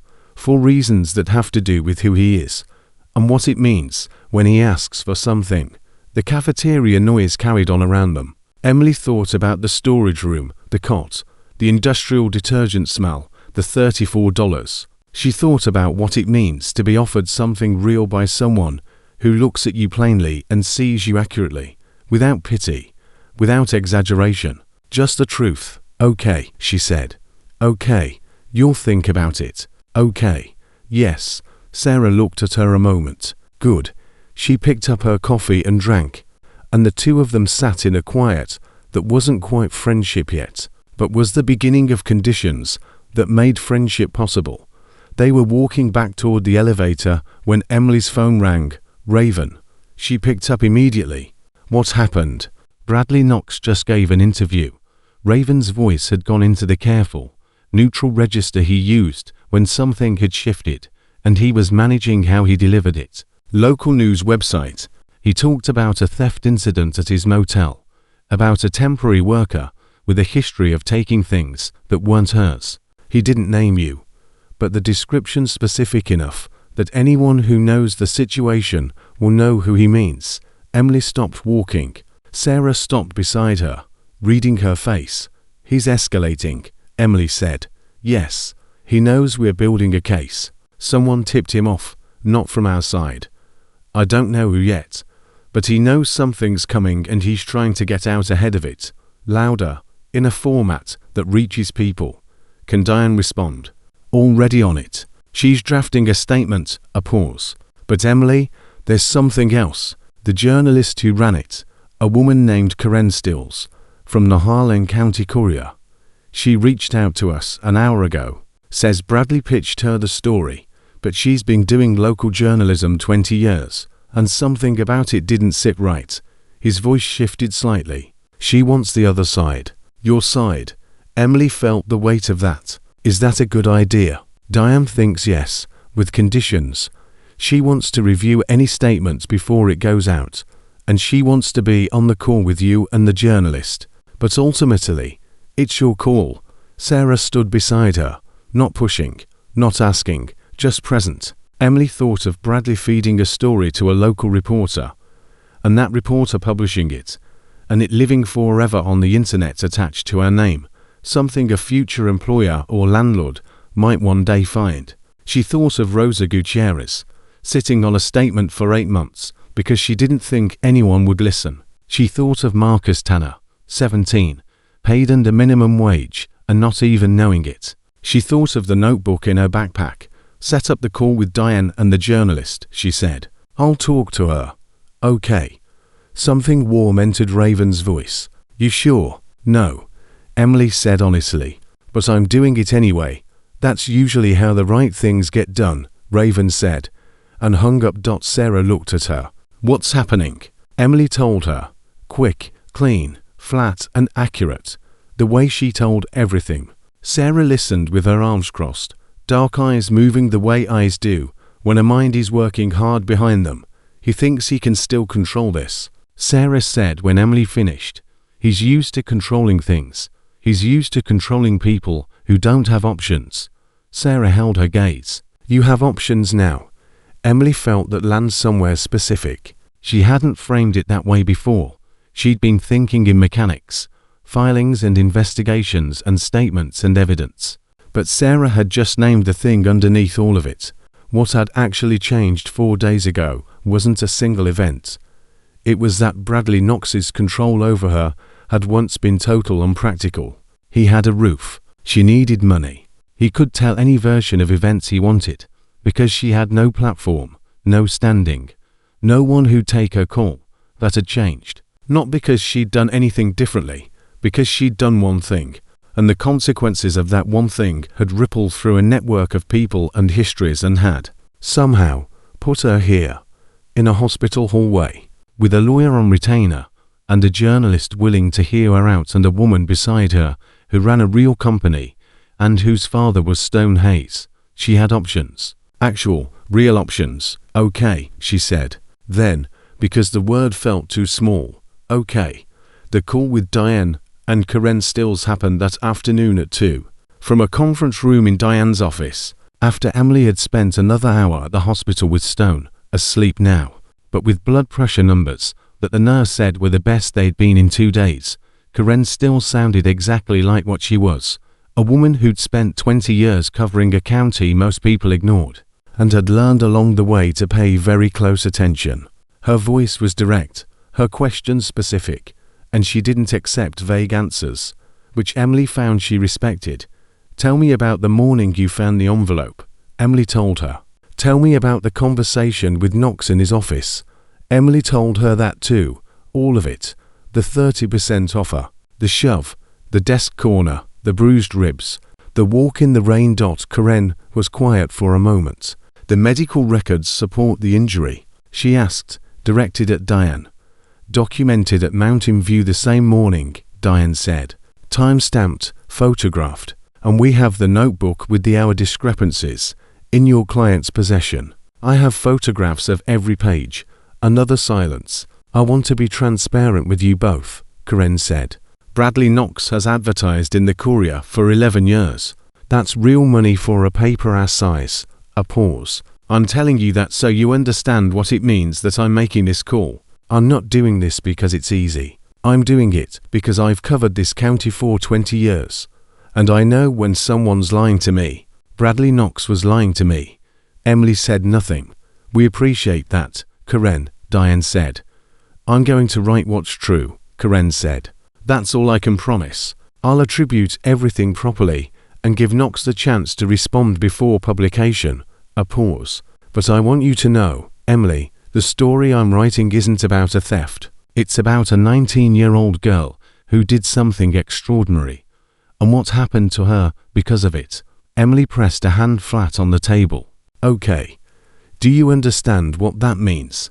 Karen asked. It means people are going to know who you are. Your name, your situation. It'll be public. I understand. Are you okay with that? Emily thought about invisibility. The particular kind she'd lived inside 4 years. The invisibility of people with no address, no documentation, no one willing to vouch for them. The kind that wasn't protection, but erasure. I've been invisible my whole life, she said. I think I'm ready to not be. Karen was quiet a moment. I'll have a draft to Diane by 6 tomorrow. By the time Dex dropped her back at Carol's that evening, Emily's phone held 6 unread messages, 2 from Raven, 1 from Diane, 1 from Sarah, and 2 from numbers she didn't know. Raven's first, Dale Purvis, at the Mile 50 station, is willing to go on record about 2 separate incidents involving Knox and workers. Solid witness. Is second. Former guest Patterson confirmed with Diane. Flying in from Ohio next week to give a formal statement. Quote, I should have pushed harder 2 years ago. I'm pushing now. Diane's. Good call this afternoon. Karen Stills is credible. I've worked with her before. This is going to move things. Sarah's. My father asked about you 3 times this afternoon. He's asleep now. But he wanted to know if you were okay. I told him, but we're more than okay. She, and the first unknown number. A text from 4:17 p.m. My name is Rosa Gutierrez. Raven gave me your number. I just want to say thank you. I've been waiting to say something for a very long time, and I didn't know how, until I heard about what you did. I'm not scared anymore. Rosa. Emily read it twice, set the phone on Carol's table, and pressed both hands flat against the wood, breathing carefully around her ribs, letting something large and disorienting move through her. Not happiness exactly, too simple a word, but something in its family, something that recognized itself in the unexpected arrival of other people's courage, connected to her own. Rosa wasn't scared anymore. She opened the second number. My name is Marcus Tanner. You don't know me, but I worked at the Willow Creek Inn. Heard what happened. My mom and me are talking to a lawyer tomorrow. He doesn't get to keep doing this. Emily sat at the table a long time. Carol came in from the next room.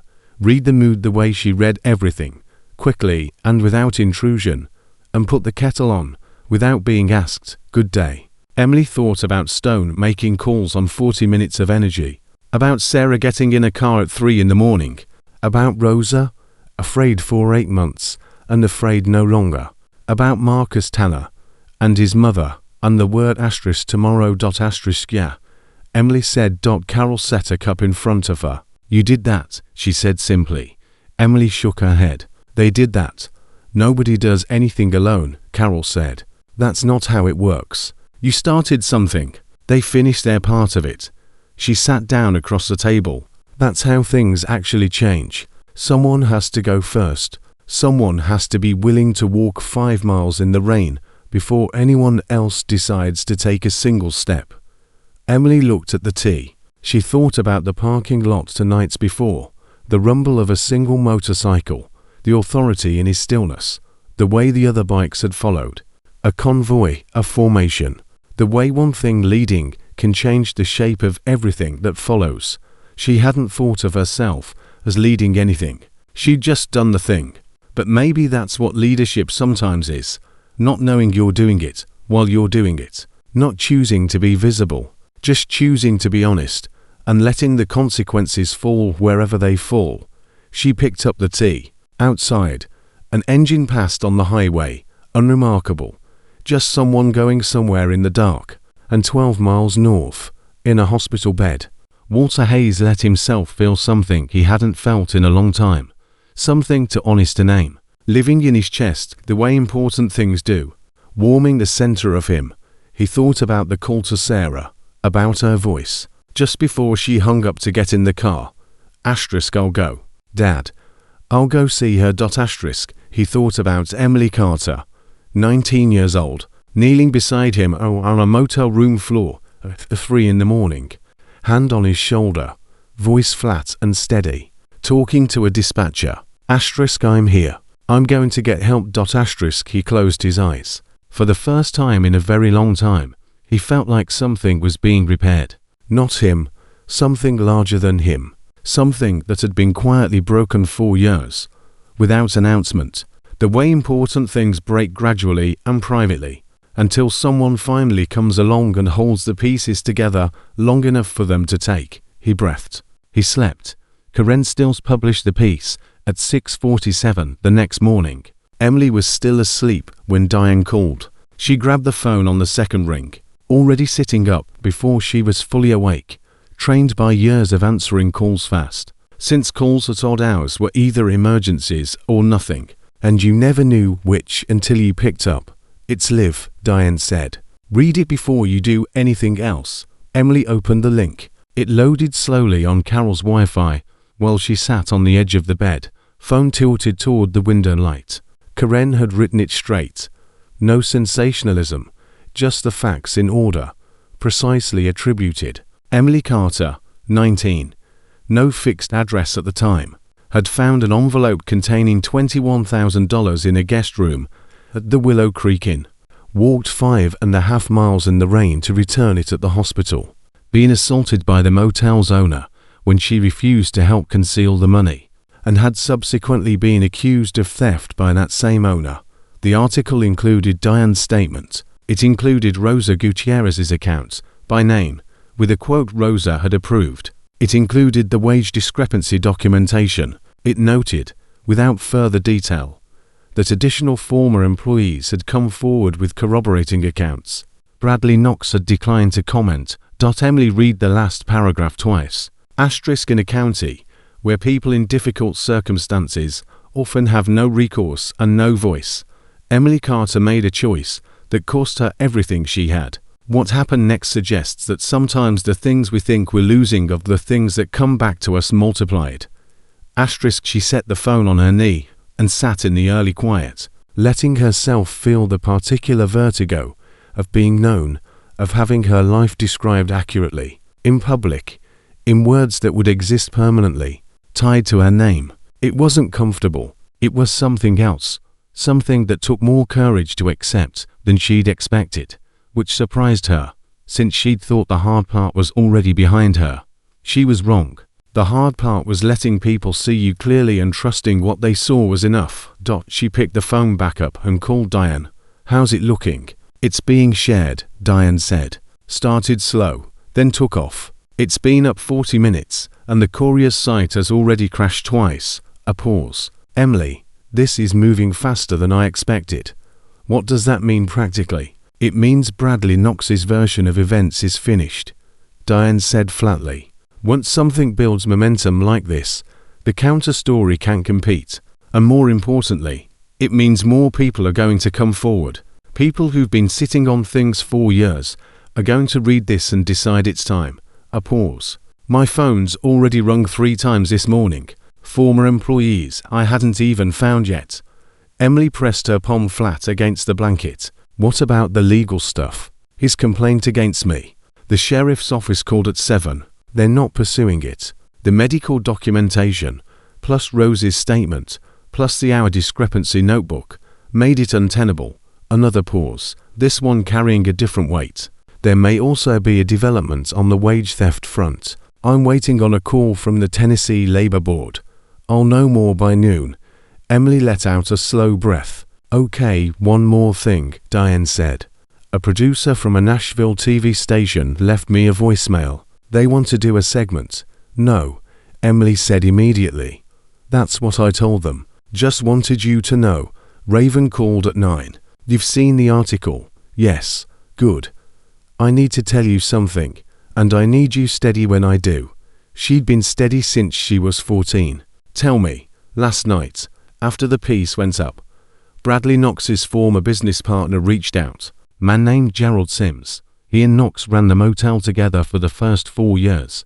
Before Knox bought him out, Raven's voice was careful, measured, the register he used for anything significant. Sims says Knox talked him into selling his share by showing him falsified financials, made the motel look less profitable than it was. Sims sold for $40,000, less than his share was actually worth.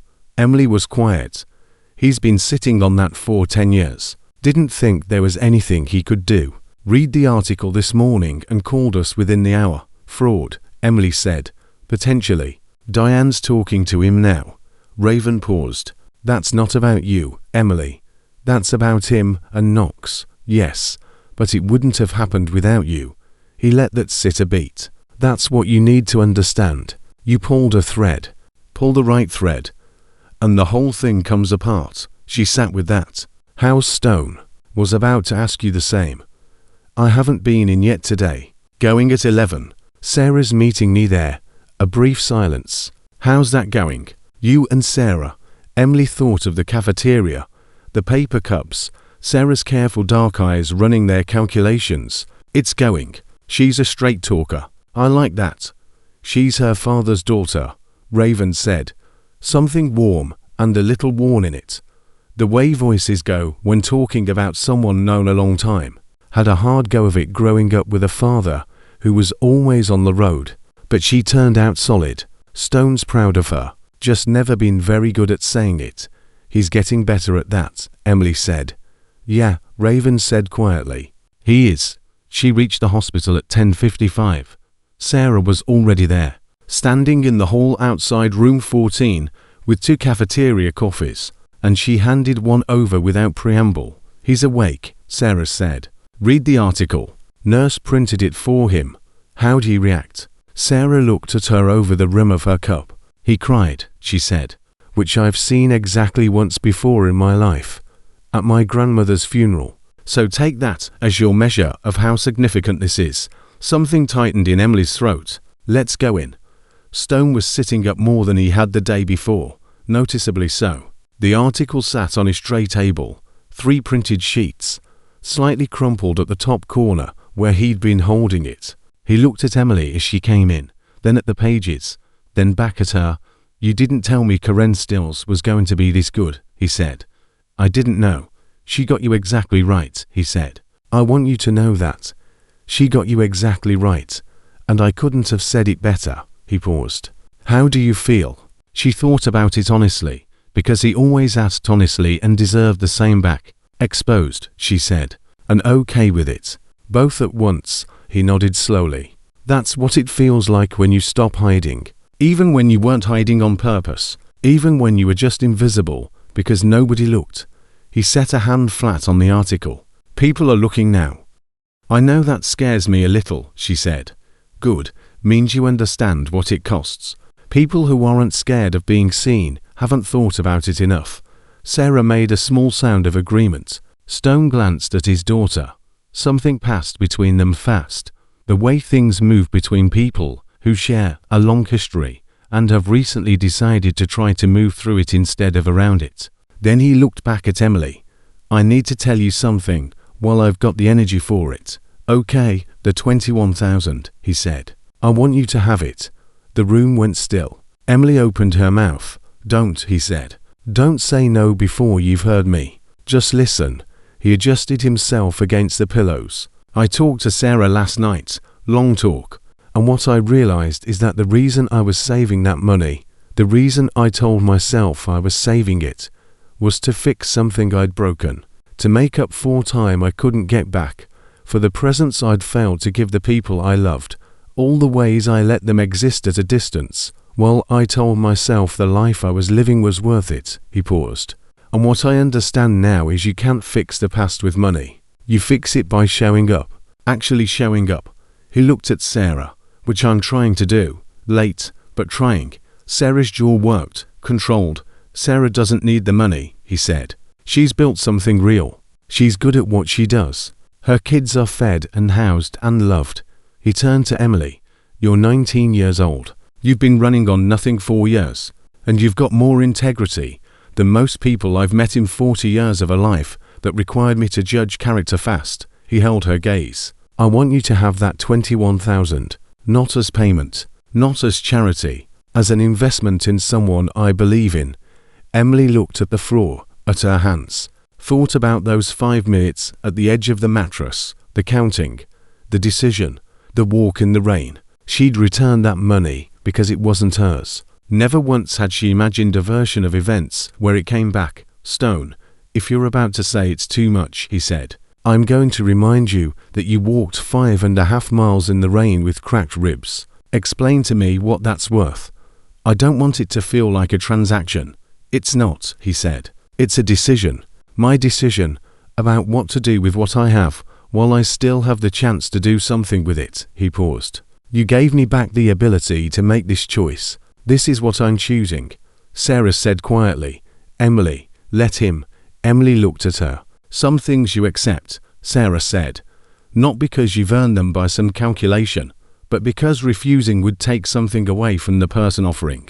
My father needs to do this. Let him. Emily sat with it a long moment. Okay, she said finally. Stone let out a slow, full breath. Good. She left the hospital at 1 with Sarah, who drove her back to Carol's, and they sat a few minutes in the parked car after the engine died. The way people do when a conversation isn't quite finished.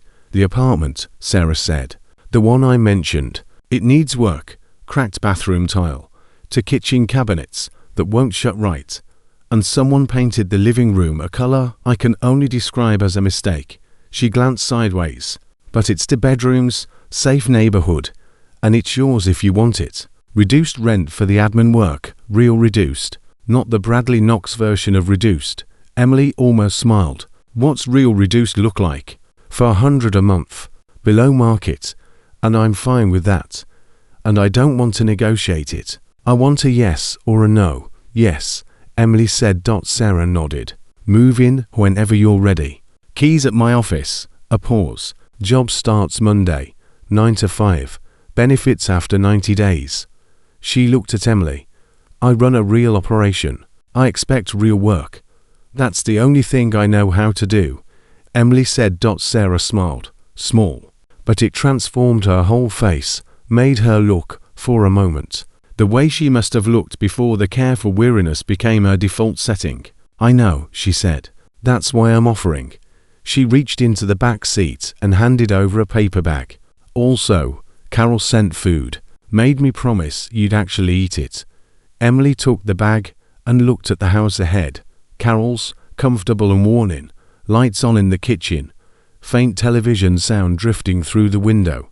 4 days ago I had a cot and $34, she thought. This is what happens when you choose the right thing at the worst possible moment. Not cleanly, not immediately, not without wet clothes and bruised ribs and being called a thief on a local news site.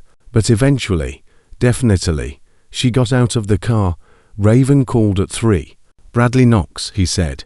She stopped in the hallway. What about him?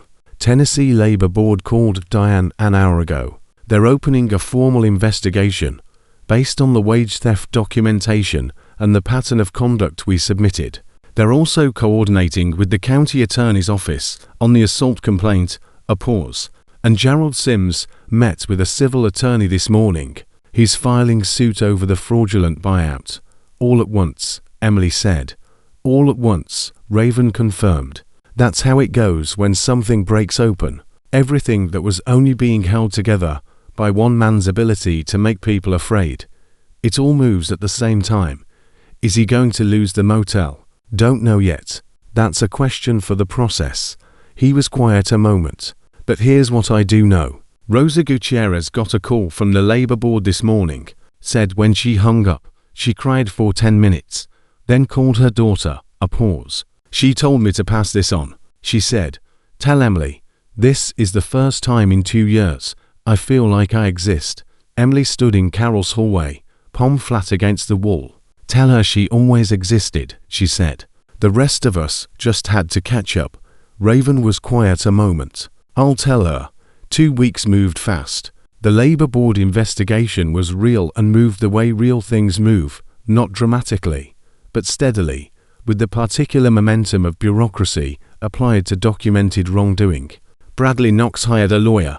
The lawyer made arguments. Diane made better ones, backed by more paper. Emily moved into the Knoxville apartment on a Thursday. Took under 40 minutes, since everything she owned fit in a backpack and a single cardboard box Sarah had given her for the occasion. The apartment smelled like fresh paint over someone else's bad decisions. The bathroom tile was exactly as cracked as advertised. The kitchen cabinet on the left wouldn't shut no matter the angle. Emily stood in the empty living room that first evening and said out loud, just to hear it fill the space, "Mine." The word bounced off the bare walls and came back to her. And she let it. She started at Sarah's office the following Monday. The backlog was real. 3 months of invoices, correspondence, maintenance requests, and vendor coordination piled into a shared drive someone else had organized under a different system, then abandoned mid-project. She spent the first morning mapping the mess and the first afternoon fixing it. By Wednesday, Sarah appeared in the doorway of the small office she'd been given, looked at the reorganized drive on screen, and said, "How? I just started with the things that are deadlines," Emily said. Sarah studied the screen. "You've done more in 3 days than my last person did in 3 weeks. Your last person probably had other things going on. Possibly." Sarah looked at her. "You're good at this." "I'm good at problems with solutions," Emily said. "Most things are problems with solutions." Sarah smiled a small, transforming smile. "Stay as long as you want," and she went back to her office. Stone's condition stabilized, then slowly began improving. Not the illness itself. The doctors were clear and honest that the disease had its own timeline, and they were managing it, not reversing it. But his energy came up. His blood pressure settled. He started eating real meals.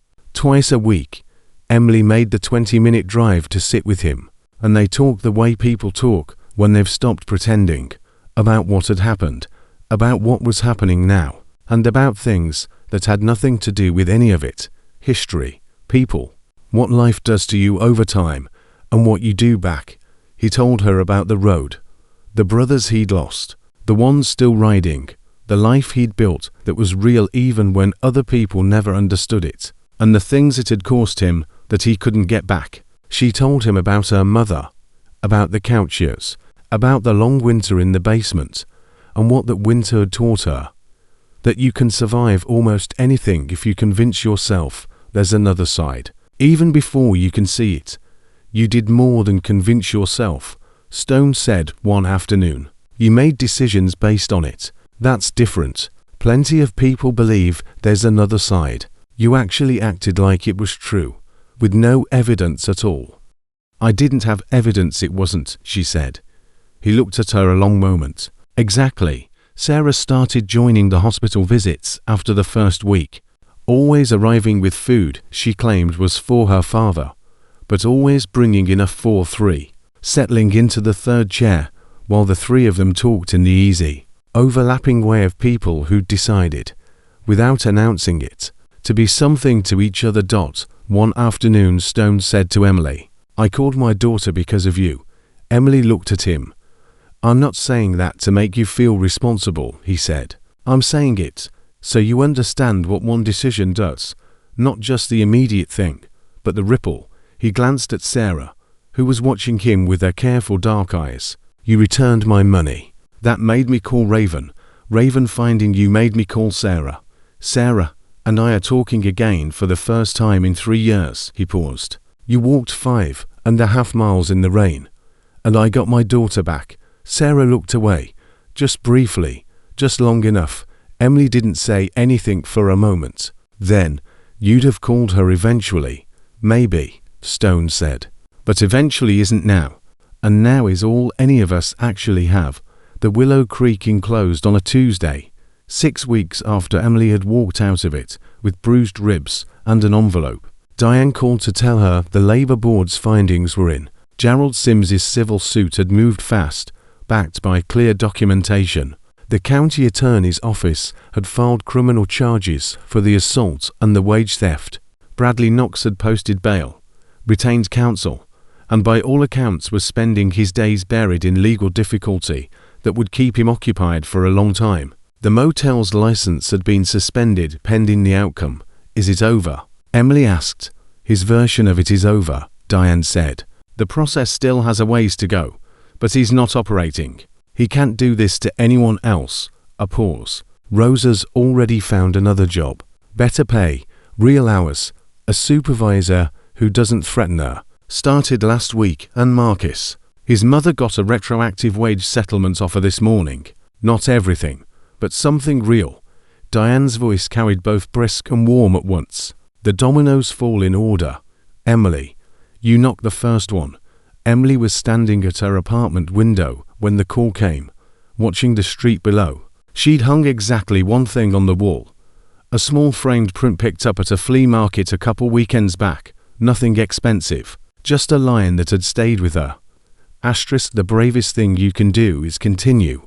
Asterisk, she looked at it while she talked to Diane, and thought. Asterisk, I didn't feel brave. I felt scared and cold and hungry and alone. And I did it anyway. Asterisk, maybe those were the same thing. On the first Saturday of the second month, Raven called. Stone's being discharged today. Temporary. Doctors want him at a recovery facility a few weeks before he travels. But he's out of the hospital. A pause. He's Stone, which was its own kind of answer to how he was doing. He wants to see you before they move him. He's got something for you. She drove out in the used car she'd bought the week before. With part of the money, Stone had insisted on it.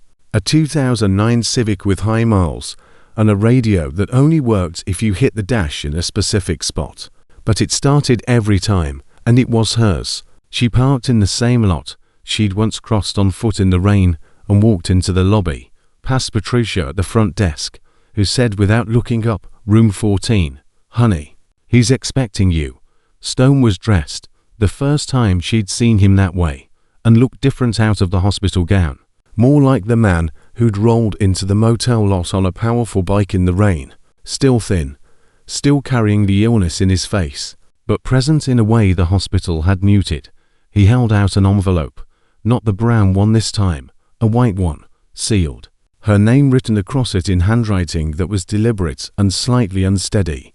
Don't open it now, he said. Later. What is it? A letter. Been writing it 2 weeks. Carol helped me with the spelling. He said the last part, with a look of mild embarrassment, and Emily felt something rise in her chest that was absolutely not crying and absolutely threatening to become it. It says things I should have said when I had more energy and better words, said them the best way I could. She took the envelope. Stone, I know, he said. I don't know how to. You don't have to. He said it before she could finish. That's the thing I need you to understand. You've spent your whole life trying to be enough for a world that wasn't paying attention. You don't have to do that anymore. You're already enough. You were already enough when you were sleeping in a storage room with $34. The world just hadn't caught up yet. She pressed her lips together. You know it now, she said. Does that count? You know it, he said. That's the only one that matters. They sat together a while, not talking much. The way people sit when they don't need to fill the silence because it's already full. Then the discharge coordinator came in with paperwork, and the moment shifted into logistics. Emily stood and hugged him carefully, mindful of the IV line, and he held on a little longer than she expected. When they let go, he looked at her with the eyes that had been the very first thing she noticed about him, unhurried, deliberate, seeing exactly what was in front of him. Don't be a stranger, he said. I won't, she said, meaning it the way she'd meant everything she'd said over the last 6 weeks, without performance, as fact rather than intention. She had people now. She wasn't going to be a stranger. The last piece arrived on a Friday afternoon, 8 weeks to the day since she'd found the envelope under the mattress. She was at her desk in Sarah's office when her phone buzzed. Unrecognized number, Tennessee area code. Is this Emily Carter? Yes. My name's Terry. I managed a motel in Cookville for 8 years. Same ownership group as the Willow Creek. Read about you in the Courier. Read it the day it came out. Been trying to decide whether to call for 2 months. A pause. I have records. My own. From my time there. Things I kept because I knew something was wrong, but didn't know what to do with them. The voice was careful, a little urgent. I think what I've got might help. Emily sat back in her chair and closed her eyes for a moment. She thought about a stone dropped into water, how the rings kept moving outward long after the stone had sunk. Even when the surface looked calm again, the movement never really stopped. It just kept reshaping things beneath the surface, out of sight. Send everything to my attorney, she said. Her name's Diane Cho. I'll text you her number right now. Thank you, the man said. I didn't think anyone would listen. I know, Emily said. They're listening now. She hung up, texted Diane, and sat a moment at her desk, in the small office that was hers, in the building that paid her a real wage for real hours, 2 blocks from the apartment with her name on the lease. She looked at her hands, the same hands that had once counted $21,000 on the edge of a stripped mattress, the same hands that had pressed an envelope against her chest in the rain, the same hands that had placed it in a nurse's hands and walked back out into the cold without asking for a single thing in return. She hadn't known, in that moment, what she was starting. She'd only known what she was doing. And what she was doing was the only thing she could have lived with afterward. That was all it had ever been. Not heroism, not strategy, not the calculated move of someone who could see what was coming.